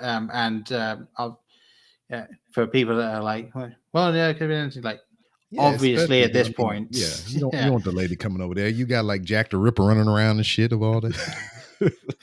He's still a nuisance. I don't know how he's still around, but obviously at that point we had been talking hours and everything. We'd seen each other. There wasn't that stranger danger. There wasn't that, oh, you're meeting someone on an internet. Like it wasn't that at that point, but still, just made the most sense for me to come over. So I came over here for a couple of weeks, and then we went back. Then obviously long distance again, and I will obviously say, like, it's hard. Being long distance is very, very, very, very, very, very hard, and so I fully understand why a lot of people struggle with that. For me, it was 100% worth it. For many others I know, it is as well. So, so we did that. She came over to England, and then she actually ended up deciding that she wanted to do her psychology degree in England as well, because in England, brief tangent, very brief tangent. When you go to university, what happens is you go to a university for a degree, so psychology. Your first year, you do 4 modules of psychology in the first semester, and then you do 4 modules of psychology in the second semester. As long as you pass the first year, you're good. It doesn't count towards your final grade. Then in the second year, you do 4 modules of psychology, followed by 4 modules of psychology. And then in the third year, you do 3 modules of psychology, followed by with a final year project, followed by 3 modules of psychology and a continuation of your final year project. And that's it. unless you're going for a medical degree or something really, really, really specific like that, university is 3 years, and you get a bachelor's degree. And yeah, the first year doesn't count towards your grade. It's 40% your second year, 40% your third year, and 20% your final year project, unless you are doing something else very specialist that they then change it. Whereas over here, fuck knows what you're going to do because they just throw in everything and say, you need this, go do it. But yeah, so she'd been through that before, and as I was explaining what it's like in England, and as she was looking around, she realized she really wanted to do it in England. So she did, and we were over here, and then I had proposed to her, and it was incredibly obvious I was going to do it when I decided I was going to do it, and I was both very nervous and incredibly just like obviously uncomfortable with the like doing it. Like it's one of those things where it's like, if you know me, especially back then, like doing those sorts of things in public and in front of other people, like I hated that. I hated the idea of having to do things in front of other people, doing my podcast and just everything else, and just being with my wife and kind of working through some things. Like now, I'm fine with it. Like I'm absolutely fine with it now. Back then, if you told me that I was going to be doing this type of thing, talking to all sorts of people and managing all this, like I would have not believed you. But yeah, no, this so she decided to come over, and then in her third year we got married. So it was we got married in January of her third year of university, and we got to that point, and it was like, okay, where are we going to be after she's done at university? Because once she was done at university, if she wanted to stay in the UK, she had to transition to a work visa, find somewhere to work, and all of that fun stuff. If we wanted to live in America, I had to go through that whole thing. And we rationalized that being able to come to America, there were way more opportunities available to us than in England. There was more of a likelihood that we would have our own house. There was more of a likelihood that there would be jobs available to us. And then also, not that my parents wouldn't have been able to support us, but there was more that her parents could do for us if we were in America than my parents would realistically be able to do for us if we were in England. So it just kind of worked out that was the way it worked. Also, my wife, before coming over to university, had gotten a puppy, and so she had that there. Whereas I, as I said quite a while ago now, I don't feel homesick. I don't miss like things or people from England. So I quite happily. So what it all boils down to is she had a damn dog, so y'all went back to America. I mean, if you want to be incredibly specific about it, yes. That dog is actually upstairs still sleeping right now. She, yeah, so it was something where we just like we were talking about it, trying to weigh out the pros and cons, and it was just so much more likely that we'd be able to really do something and really kind of make our own place in America than in England. As an example, I currently am in my own home.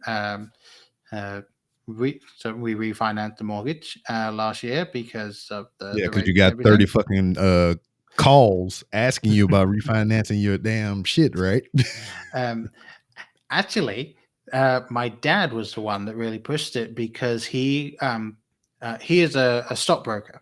So he's someone that really is keeping track of all of these things, and he was always telling us how the markets were doing and everything that was going on. And because of everything that has been going on, obviously the rates were getting more and more favorable.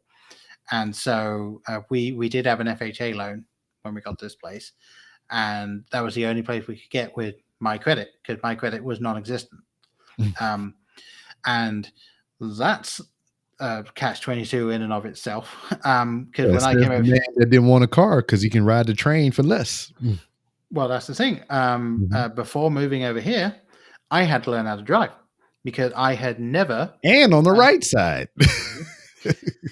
Yes, that's right. Yes, I was driving on the right side of the road, and then I came to America, and now I had to drive on the right side of the road instead of the correct side of the road, which is the left side of the road. But anyway, but yeah, so I had never sat behind the wheel of a car before. I'd never felt the need to, and it was like, okay, I'm going through the process of getting the visa, so we're doing all of that fun stuff, yay! And then it was like, okay, I need to have got my license by the middle of this year. So that it was like, okay, we're going to start that. I looked up the places. Because in England, what happens is you hire through an agency. There's like 3 or 4 big ones that everyone hires through, and then you pay them for 2-hour lessons, and then when they tell you that they feel you're ready for the test, that's when you typically will then book for the test. So within, I think it's 5 lessons, you need to have gone and got your theory test done. Because the first few lessons are really just getting used to how the car works and everything. You're not really doing too much in areas where you can cause a lot of trouble if you're not sure what to do. But they want you to get the theory test done as soon as possible. So I got behind the wheel of the car. The guy that was teaching me just had us take off. We kind of went around a little bit. He took us to a car park area. So he got out and we swapped, and then I just kind of maneuvered a little bit, getting used to the car, and then took us back to where I was living. And when we stopped, I kind of got to the thing, and he said, okay, so based on my experience teaching people like you with your complete inexperience of a car, it's going to take you roughly 40 hours of driving to be at the point where he would feel you're ready. And he said, now I know that you have not a huge amount of time because you're looking, we talked about it as we were going. And he said, if I teach you the way that my company says to teach you, I think it'll take about 40 hours. I've been doing this for a long time. If I teach you the way that I like to teach people, I think it'll be less. And he said, are you happy with that? And I said, absolutely. Teach me any way you want. Let's just get this going. So he said, okay. 24 hours of driving later, in always daytime, and it had never done anything other than slightly rain. Like it was either completely sunny or a little bit of rain. That was the only weather I'd ever driven in. He turned to me at the end of the lesson and said, you don't need another lesson. You're good. You can go take your test. He recommended that I take one more lesson in the area I was going to take the test, because I was going to take the test in the area where my parents lived rather than where we were, because we were going to be moving out. But he said, take one lesson there just to get around, just to get used to the roads, because it's always different being driven on those roads to driving, and then take it. So I ended up passing my test after 26 hours of driving. And so I came over here with that, and I was immediately handed my wife's Toyota Celica. My wife got her father's old car because he was buying a new one. So that the story of your life, huh? Somebody gets something new and want to pass it down to you, right? Very much, yeah. Like my wife got given the Toyota Celica when she got a Toyota Celica from the last year that they were selling the Celica. I can never remember which one it is. It's either 2003 or 2004. I drove that car from the end of 2011 until last year. that thing ran perfectly the entire time, with the exception of the fact that it decided to give me flat tires every gear for no reason. Like it was just and it was keep and you it on was your always toes, man. It can't run perfectly all the time. No, that and that's the thing. Like engine, never an issue. Or like pretty much everything ran perfectly. It's just every now and again, one of the wheels would just deflate. Because why not? But yeah, no, it's this house that we're in now. I'll say we bought it for about 137,000. So that was the cost of the house. It's split level, 3-bedroom, 2.5 bathroom, and the plot is 3/4 of an acre. So that's the rough size. To get my brother ended up getting a flat or apartment with his now wife a few years ago, and so that was it was 2 floors, but it was an apartment, and as they moved in there, they were actually paying a mortgage on it, but it was the size of an apartment. They were paying the same amount we were for it, because in England the cost of houses is way higher because there's way less space. It's something I don't think a lot of people in America really think of, because the UK can fit inside the continental US 50 times, and there is 1/10 the population of the United States inside the UK. So yeah, it's way way more densely packed in there, and there is no space. In my mind, it reminds me of Washington D.C. because it's just like the buildings aren't built next to each other; they're built on top of each other. Yeah, I mean, if you've seen older pictures of streets in England, things like that, especially the further north you go, is you go into like the old coal mining towns or things like that, you will see streets, row after row of houses that are all connected. Like they're all really short, like not very wide at all, quite tall, typically 2 or 3 floors tall, but they're all connected, like just going down the entire street. Because if you had a detached house, there were actually different things for it. You could have a detached house, which meant a house like I'm currently living in, not attached on any side. There was a semi-detached house, which meant that attached at the garage or something like that. It could be that, or there are plenty of housing areas where what they do is you've got so let's say looking at it like straight on from left to right, so you'd have the garage for the car, and then that garage will either be attached to the house or there'll be a little bit of space, and then you've got the house, and then the wall that is the furthest away from the garage is shared with the next house, and then the garage is on the other side of that, and then just repeat going down. So like that, so that's quite common in England. And then shit, now seeing why you're trying to get the hell out of there so you can stretch your legs. Yeah, I mean, right, like the house that I grew up in, I was very lucky. My parents were they weren't what you would say wealthy, but definitely looking at it like I would say well off. We were definitely middle class. I would say. I don't know the ins and outs of all of the class system, but as far as I'm concerned, I believe we were considered middle class. So I grew up in a house that was 3 floors. I lived on my bedroom, and my brother's bedroom was on the top floor, which I hated. But still, that's where we were. And the the front garden wasn't really a garden; it was just a little area. There was a path. There were some little places for plants and stuff, but it wasn't really that what most people would consider a garden.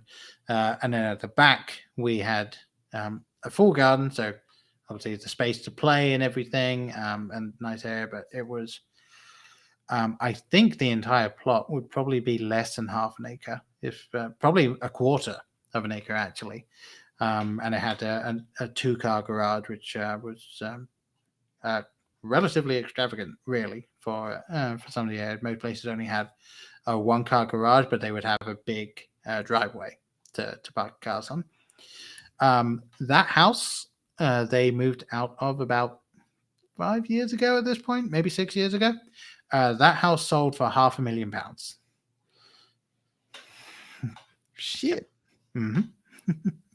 The house they moved into didn't cost that much. However, they were all Get to pocket some of that money then. they could, but they were also paying off something else, because they had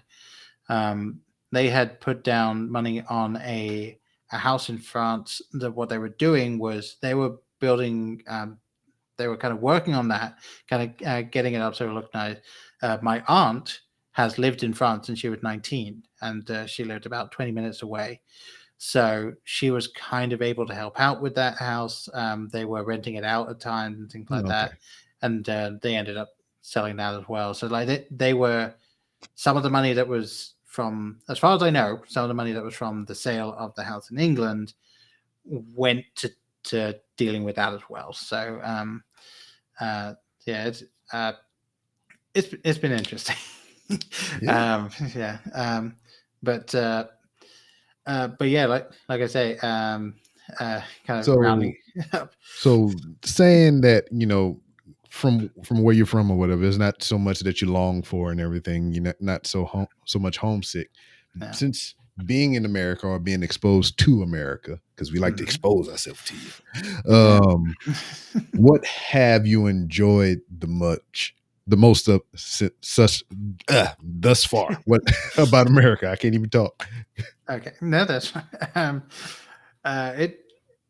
It's interesting because Other than your wife and now your young one. Yes, obviously, yeah. Clearly, the best thing that America has been able to give me is the opportunity to have the life that I currently have with my wife. Have my daughter and everything. Would have been nice not to have the medical fees from having my daughter, but that's that's the conversation from before. But yeah, no, it's kind of difficult to give you a proper answer for that, because obviously, you know, if I had learned how to drive in England, if I'd had that opportunity then, would I feel differently about like driving over here and all of that? Because one thing I've tried to get into was just that feeling that everyone would kind of tell me about when they first learned how to drive, when they were first able to get behind that car and drive, and they felt the freedom for that. I've never felt that.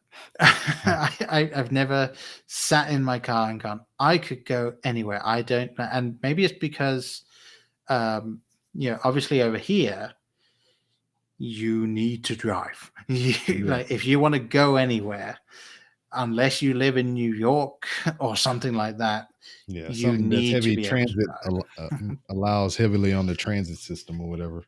Because Yeah, I mean, shit, they have a great transit system here in Houston, but it's a localized thing or whatever. Because I live north of Houston in Spring, Texas, which, if you want to judge of distance, my brother lives in the south of Houston, and depending on the way it can take me almost an hour to get to his house.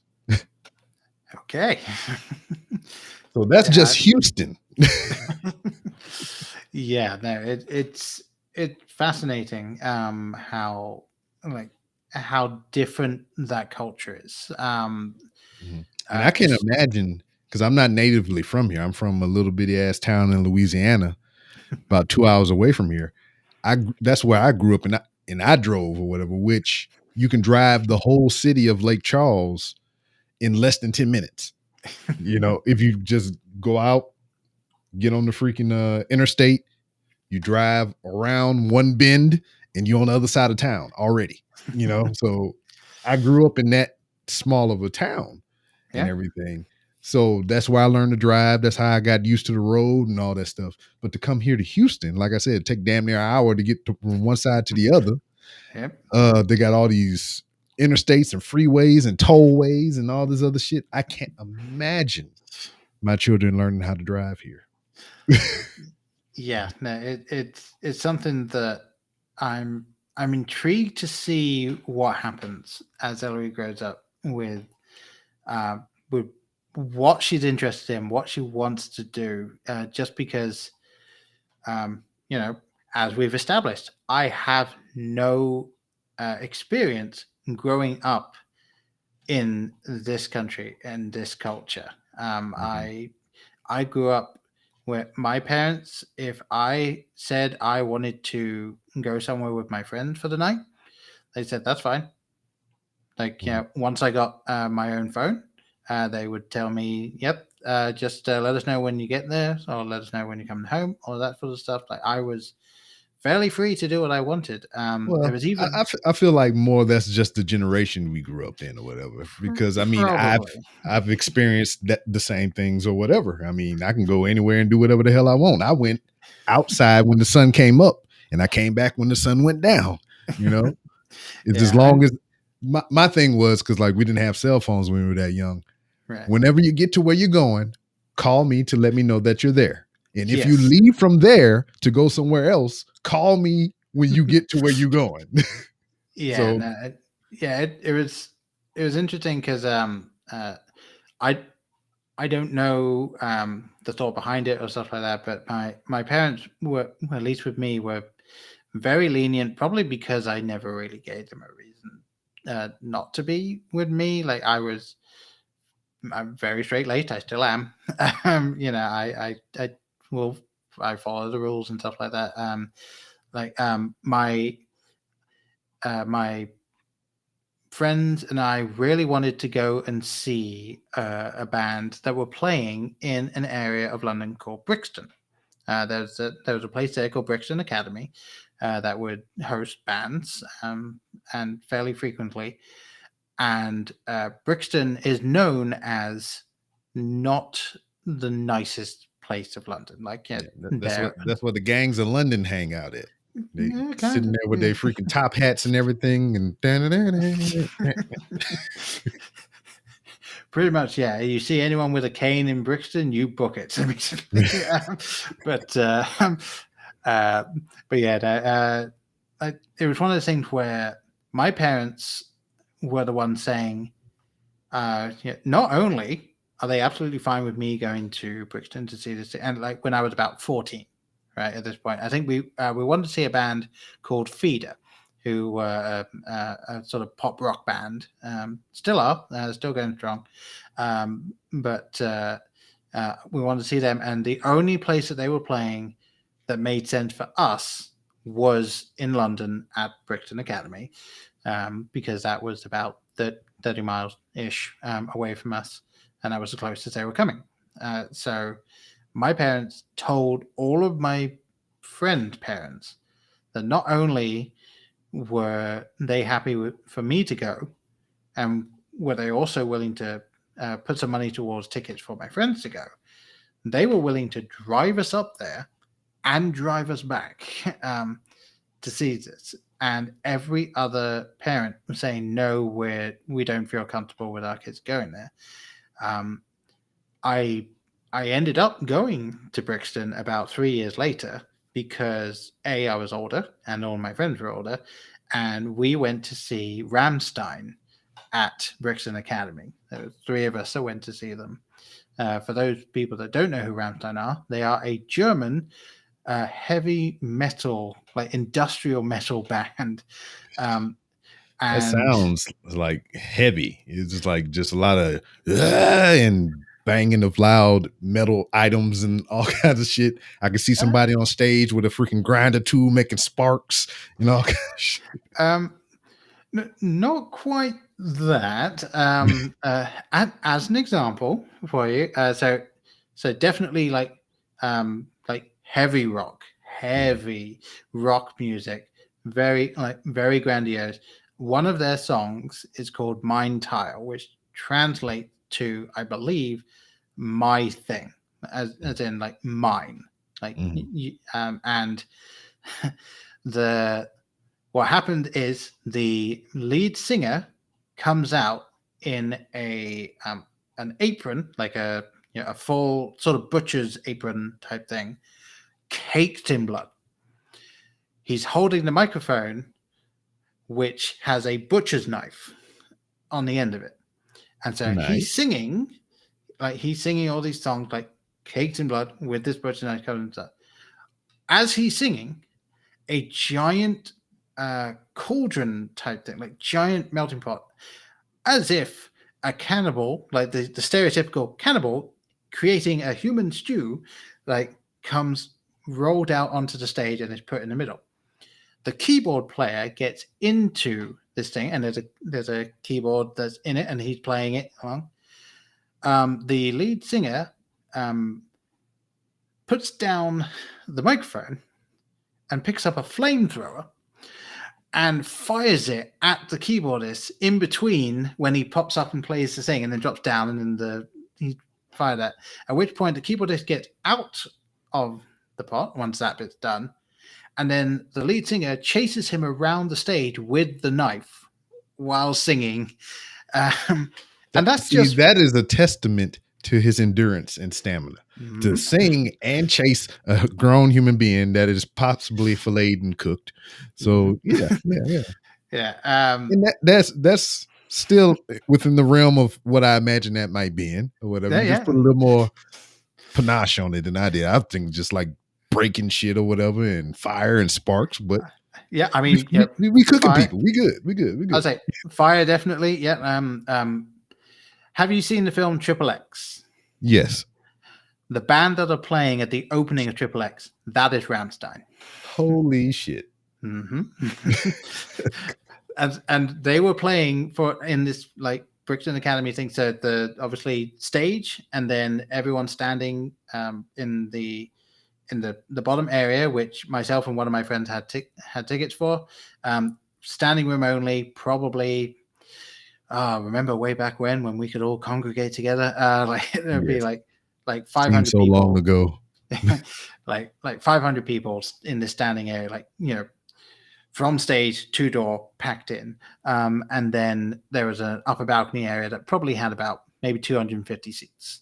So that's the area they're playing in, and they're playing the same set that they're playing at huge stadium somewhere, including one song that I wish I could remember the name of it, but the bassist, while playing, they bring out this huge full-size inflatable dinghy, and then he gets in it and crowd surfs while playing on this. And so like as the song's going, he's coming out and around, and then he at one point he basically just kind of dictates back to the stage, and so everyone just pushes him back. They're incredible live. They really are. And I imagine. Yeah, and so like it was going up there for that, and then coming back. Like I never saw anything that would have made me uncomfortable when I was 14 going up. And that was even for something that would have been more people my age there seeing it. Hey, give me a second. My mom calling me real quick. Oh, that's fine.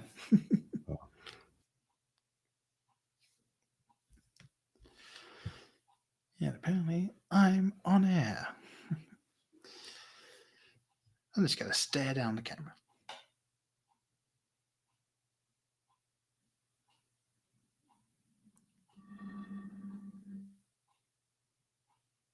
Okay, that's enough of that.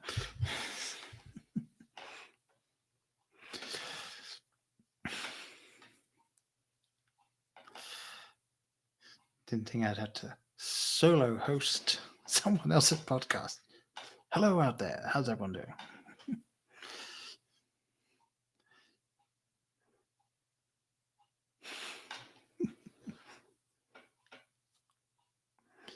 Should really throw something in that'll make it problematic for him when he's editing this later.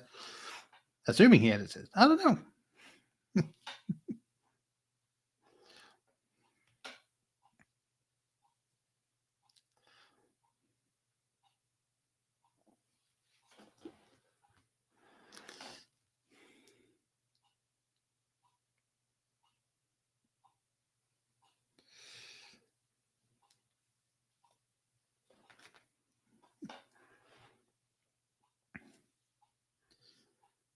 I don't know.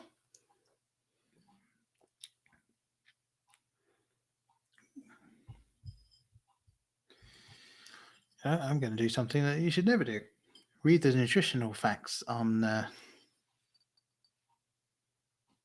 Angry Orchard there. Let's see.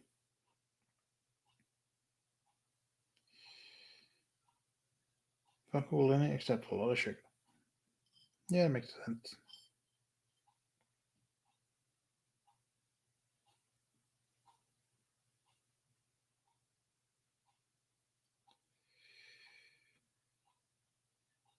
Oh darn, I can't operate machinery after doing this, possibly. All right. Yeah, my mom called me, man. It's late as hell here. It scared the shit out of me. I thought something was wrong. No, But she was just but I work nights. So Right. she thought I was at work. So Oh, that's fine. Yeah, I had no idea if you were going to be keeping any of that in, so I was just kind of randomly doing stuff. I never had to do that before, so I didn't know how to handle it. That'll be fine. Yeah, that's something you can quite easily just cut out. That's not fine. Or not. Yeah. I could just as easily not do it as easily as I could do it. Yeah, no. In fact, it's even easier not to do it. I after so many years of editing, I fully understand how easy it is just to not do it. I can just imagine how much editing that I used to do compared to what I do now. Now it's just like, all right, do I need to put a bump on the front? Nope. All right, export. Yeah, no, I've considered with my podcast what I try and do. I haven't been super fastidious about it, but what I'm trying to do is because I have the Patreon, but like I've not been pushing it hard or anything like that. Like it's there, but what I want to do is have as many unedited versions of the podcast as possible. At the very least, from like when I do the intro until the end, just like that part unedited, and then I'm gonna release them on the Patreon as just like if anyone wants to listen to it, here's the completely unedited files, and then hey, that's there. I just haven't gone in and uploaded those, but yeah, every now and again I considered, is it worth doing anything other than the cursory, noise removal and all of that sort of stuff? And it's like, I make too many like loud breathing in noises and things like that that I would not feel comfortable not going through and doing this. So even though sometimes it takes me a week to go through and actually do it, especially if I've got other things going on. Yeah, I understand that. Yeah. That's why less editing started happening. And then what another thing it was for me that led me to having so many edits and things I had to process or whatever is the equipment that I had available to me at the time. It was shitty. So it made its own noises. And, I had to deal with all those things and work around all that stuff. And then when it came to rendering or exporting a file or something, it was longer than the motherfucking episode took to record. Yep. So when I got this new computer here that I got now, I edited my first episode on it. And something that would normally go over an hour or some shit like that took 2 minutes. I was like, what? What? Yeah, and I use Audacity for my editing because A, it's free, It's free. and and B, it is perfectly good enough for my for the podcast I'm doing, because I'm not I'm not needing all of this extra stuff. I'm not having to. I'm not the person that inserts all kinds of music cues and like does all of these. That's not me. That's not the type of thing I'm putting out. Yeah, there you go. um, I have always had a MacBook that I use as my computer. So I had a MacBook White originally, and I now have a MacBook Pro, and that is it. And then I have the microphone, which I actually have an ATR microphone that someone on a podcast that I have been on several times, many times actually, sent me because he wanted me to have better audio than what I did have when I was on his podcast, and so now it's my main microphone as well. And one thing I was actually going to say when it comes to editing out noises and things like that, this microphone is a condenser mic, so it does get rid of some of that background stuff anyway. And I found listening to the recordings whenever I'm doing it that all I need to do is do like get a noise profile and then just do that for the entire thing. It'll get rid of most of the background noises I have. Yep. The number of times this guy has gotten onto me saying, you need to shut off your air conditioning unit or the heating for the time we record because it's so much hassle to go in and fix it on your audio. I'm like, what are you using that is causing you that much trouble? Because I can't imagine what he must be picking up, because And then why in the hell I gotta sacrifice my comfortability for your goddamn audio broadcast or whatever? I don't want to be in here hot and sweating. Then you're gonna hear me in the microphone.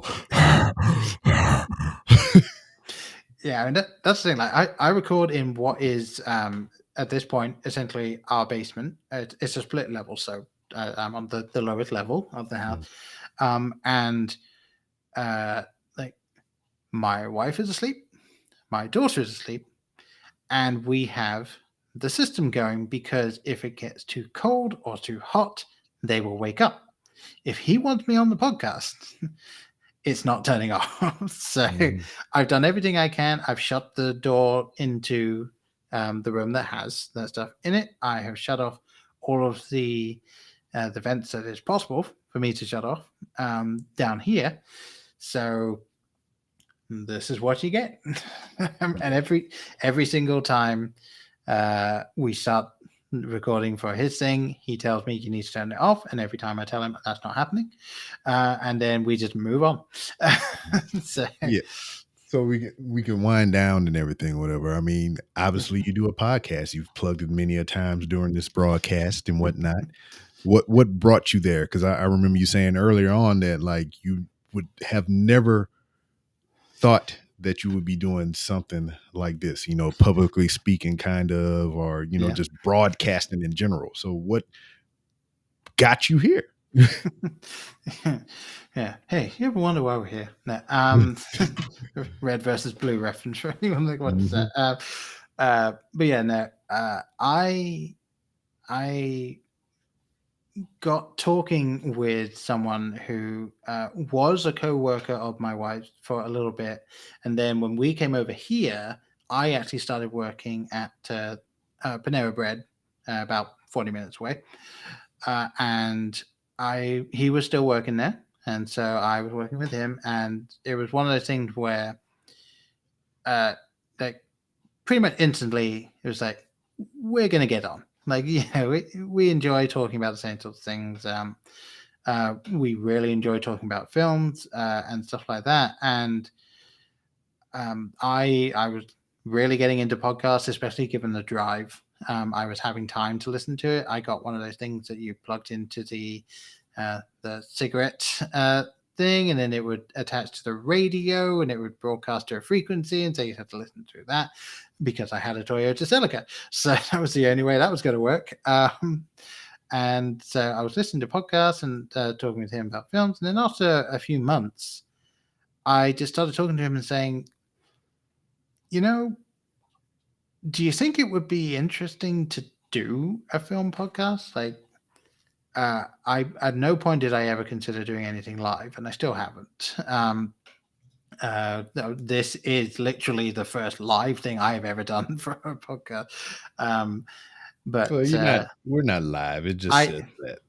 I know, but like something like this, where like it'll end up on YouTube, or so people actually see me, or things like that. Like I've never done that type of thing, and I don't foresee that happening anytime soon.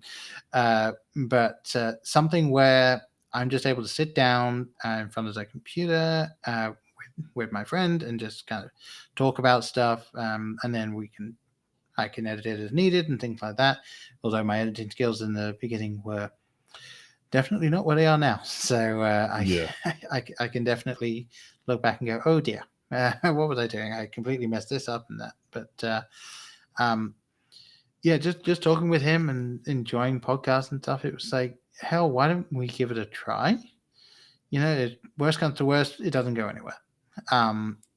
And it was just something that when I was starting to do it, I wasn't even thinking, oh, this will make me better at this. This will work.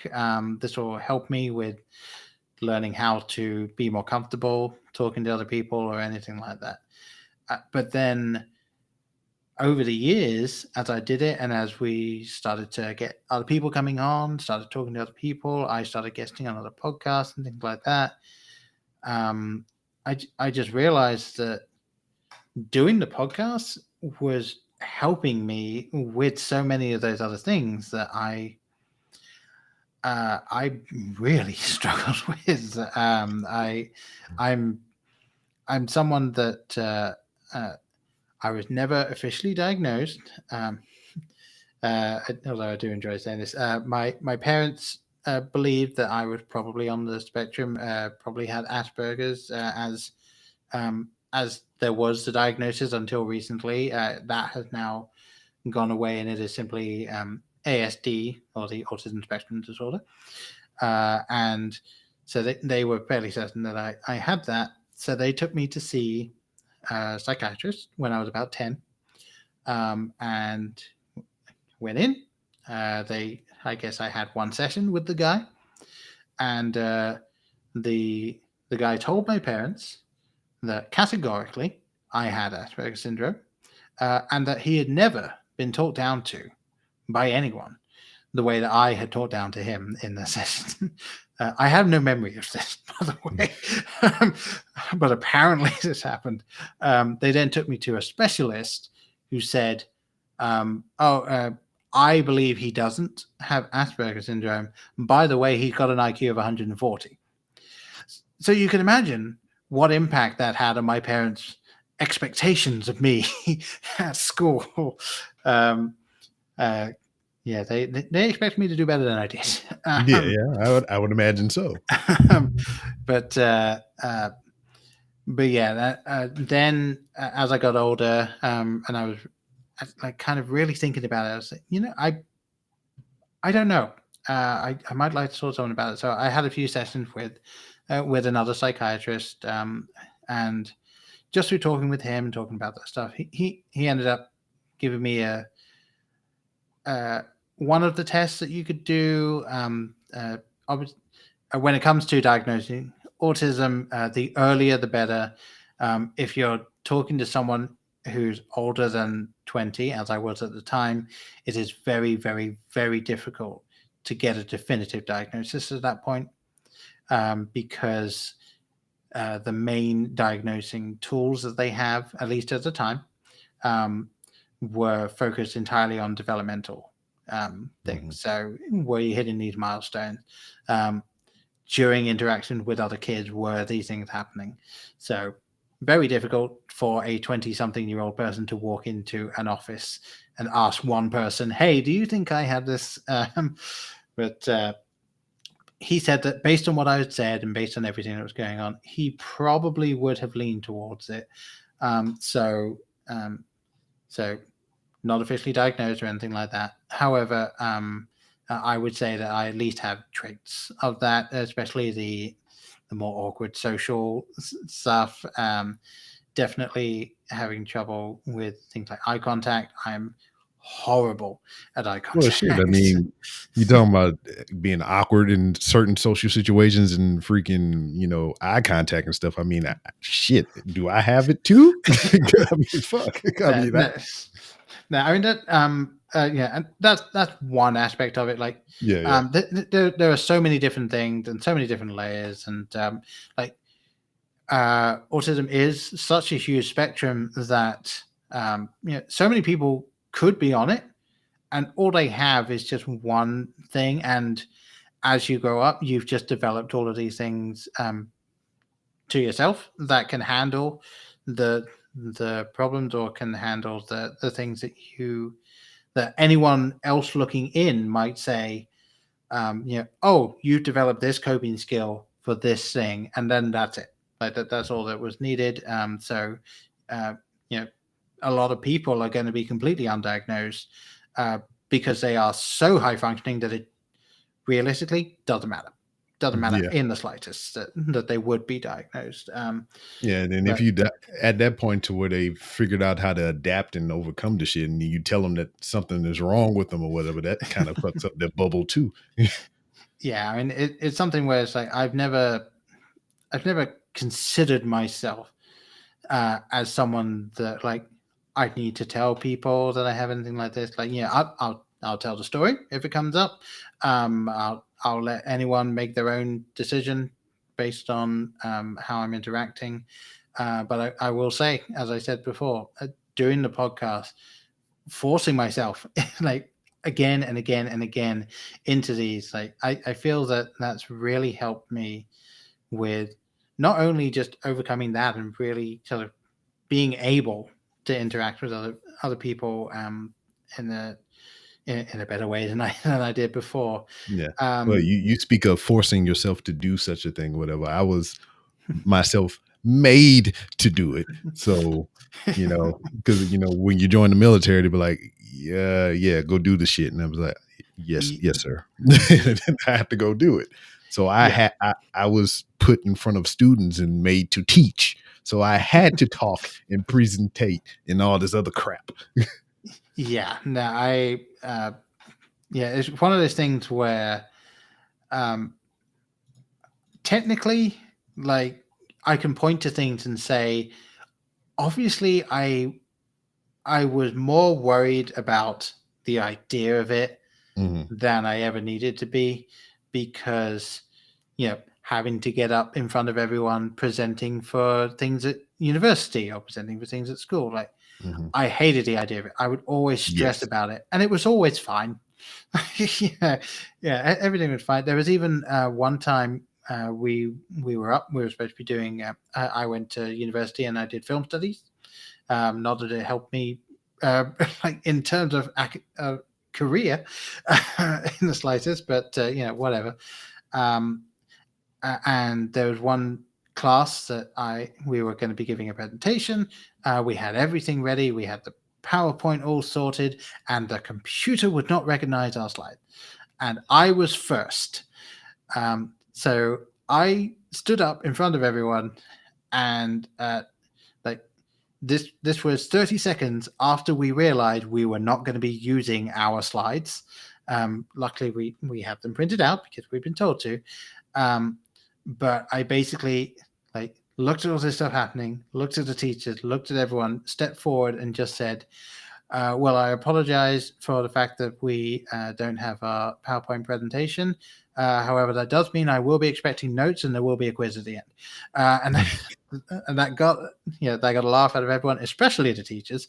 That kind of helped set the tone for the presentation. And so me looking at it now, I realized that I kind of just just had that bit. Like that bit was always there. So Yeah.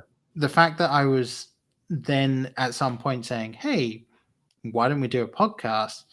It was like I kind of had that ability to sort of start that. Now, in terms of properly being able to structure a podcast, properly being able to sort this stuff out, hell no, I needed a lot of experience before I was able to Well, come up with that. still 5 years in, I still struggle. I just turn the recorder on and whatever happened. Yeah, no, pretty much. It's like I'm actually kind of peek behind the curtain on the Blokebusters podcast. Originally, what would happen is I would take copious notes on the films that we were talking about. I would like quite in quite a lot of detail put out, okay, so this is the intro, this is the film, this is the director, this is the box office, this is the budget, these are all of the people that are in the car, these are all of the talking points that I want to hit, this is anything else that I need to say at the end, and all of that sort of stuff. And now what happens is I've reached a point where all I really need, if there's anything that I desperately want to bring up, like that I feel is a great talking point that needs to go in there, I will write that down. If it's before the pandemic, if it was something that had been out in the cinema for a while, I will put down the latest box office and the budget and stuff like that. However, I really realized, especially over the past like 4 or 5 years, that even if I wrote out every note that I had, I'm not going to hit every note, which means that I'm going to be worrying about, oh, am I going to have to derail this a bit and get back to the notes? Because I'm someone that if I write stuff down, I want to go through them. So I don't want a conversation to degrade at all because I'm clearly focused on something else that I wanted to bring up. But also just with the nature of the podcast that I wanted to do, I felt that the more free-flowing conversation just fit better. If you actually go back and listen to the first 10, 15, 20 episodes of Blokebusters, which please don't, but if you ever did, we went through in chronological order everything that happened in the film, and we would talk about it and we would discuss things that happened and things we liked and things we didn't like. But we went from the beginning of the film to the end of the film. And there was a point where we sat down and we were like, this isn't something we should do. This is something that really, this could only work in like written format, actually. Like something like that. There's not a lot of people that can do that with what we were doing and make it interesting. Now, there are several podcasts that I listen to that do actually go through what happens in a film, but they do it either ripping into it, which is actually something that the Soiled Western Cinema that I've been on, that's what they do, but they are tearing into everything that happened because there's other stuff on there.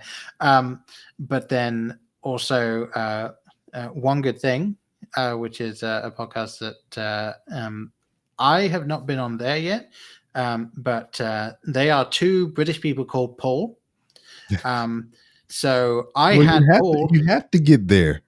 But that's the thing. I had Paul and Paul on Blokebusters with just myself, and we reviewed Paul.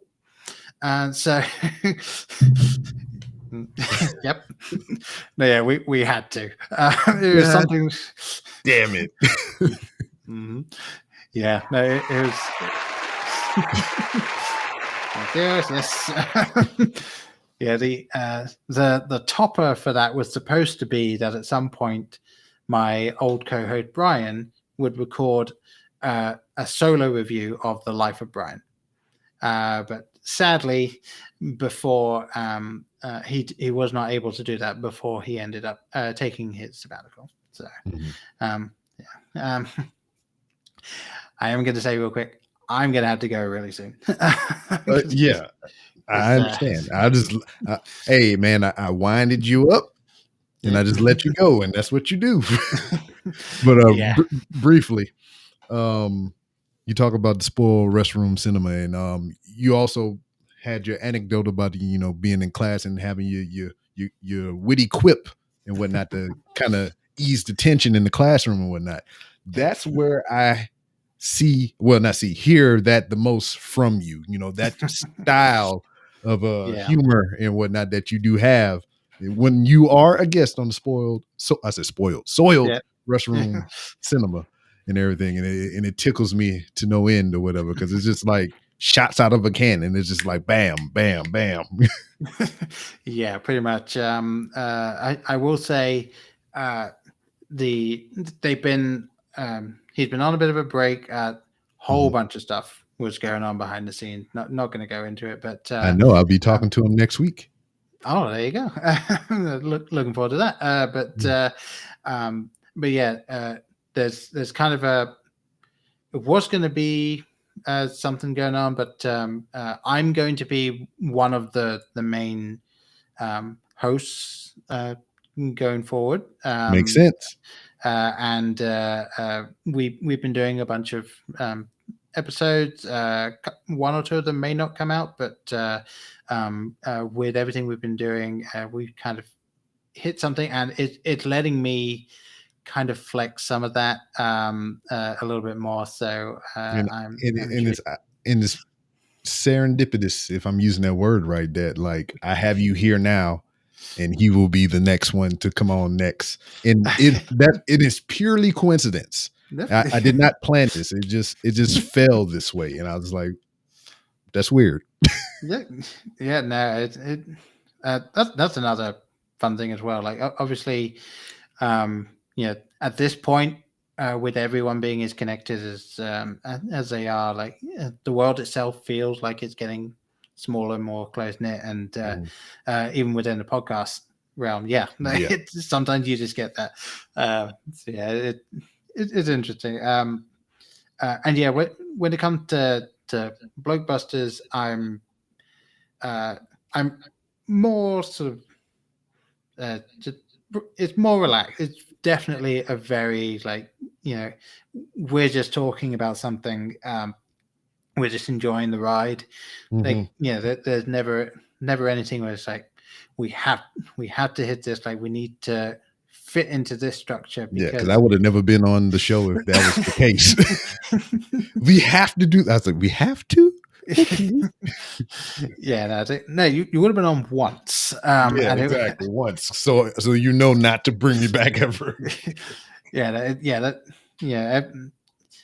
can't imagine how much editing would have happened if that was the way we were going with it. But yeah, no, with Blokebusters, it's something where I've always wanted it to just feel like just the conversation that you would have with your friends about films, like because there's so many places you can go to for fully critical analysis of things that have come out, and that's not something that I necessarily want to listen to. However, I will happily listen to people that have chemistry just talking about this stuff. So that's always what I've been striving for, and obviously with Brian no longer doing the podcast for the foreseeable future, I'm just having anyone on that wants to come on. And so it's been really cool to see who's been coming on, and you yourself have been a very gracious guest many times. Yes. So always good to have you on, and generally some of the longer episodes, but that's absolutely fine by me. There's actually the podcast that I'm editing now is longer than anything that you've done. However, we are discussing the entirety of the Pixar canon. So I think there you go. That. I mean, that makes sense then, because we usually have one singular thing that we're talking about, but other than but you speaking of the lifespan of a whole company and shit. Yeah, no, that's something. Yeah, the unedited thing came in at about an hour and 40 minutes. So, and I mean, I know we've talked for longer than that, but the actual episodes. Well, if you can see the timer up here, it's 2 hours and 30 something minutes. Yes, and since you bring it up, I genuinely do have to go because I'm going to be getting up nice and early. So, yeah, I thank you. Thank you for having me on this because I've been wanting to come on, but it's like I never felt like I knew what I would end up talking about, and you've been talking for 2 hours and 30 something minutes. Yes, I don't know what I'll talk about. I'll just talk until something comes out. Yeah, I mean, it's one of those things. Like I was even worrying about it today. I was like, what would I talk about? Like, what is there anything that? And I was trying to think, like, what questions would you end up asking me that that would steer the conversation? And like, This was my train of thought for this or whatever. One, I've been on your show so many fucking times and you never been on this end of it and whatnot. Yeah. And then I was like, and I would think about all the episodes that we done together on your show. And I was just like, well, I know if I can start the car, he's just going to drive it off a cliff somewhere. And we're just going to turn all kinds of different places. And this is going to go where it's going to go. Because if you remember 2 hours and 35 minutes ago, I asked you, how'd you get to America? An hour and something later is when I found out. So yes, we've been to Albuquerque. We've made that wrong turn many a times. So I knew this is what this was going to be. This is probably going to be a 2-part episode. That's fine by me. and I will say again for the record, I did tell you immediately what it was that brought me to America. However, that was not the answer you were looking for. Well, shit. I mean, anybody would. Yeah, I mean, fair enough. Fair enough. I mean, yeah, some people come by boat. Mm-hmm. I just didn't. So. But since you've been here, your welcome is fairly warned. If you ever come back here again, I'm not fixing you a plate. You know where the kitchen is. You can just go do it yourself. So before you go, let everybody know where they can find you on social media, and we'll put a pin in it. Yeah, absolutely. So primary podcasting area at the Blokebusters podcast. So on Facebook, Twitter, and Instagram, it is at Blokebusters. So and that is BLOKEBUSTERS. And if anyone goes, oh, is that a play on Blokebusters? Yes, absolutely. Well done. You found the joke. Yay. I thought it was an incredibly fun little play on it. Did not consider the fact that if you ever Google Blokebusters, Google is very annoyed at you that you weren't looking for Blokebusters. But still, it's been just a fun ride. We also have blokebusters.com. It's again, I podcast on a budget, like real budget. So it's just a fun little website that I put together. So we have our own little space, but I think it looks fairly snazzy. I do also do another podcast called Filmily Fortunes, which has been on a bit of a hiatus just because of scheduling nightmare. That's absolute scheduling nightmare, that thing. But I am trying to get that finished for the second season. And then I will be a more regular fixture on Soiled Western Cinema in whatever form it ends up taking moving forward. And I'm sure Honor can go into a bit more detail about that for the next one. Yeah, I mean, anyone that thinks it might be at all interesting, please do reach out. I'm more than happy to have a conversation with anyone about pretty much anything, as this episode/episodes have shown. So yes, do reach out. I'm always willing to have a conversation with anyone within reason. But yeah, that's about it. And then while you was giving you a closing spiel or whatever, I was thinking about where I had to answer the phone at, and I did not put the timestamp down. So it's probably going to be an audio version too. So I'm like, fuck it.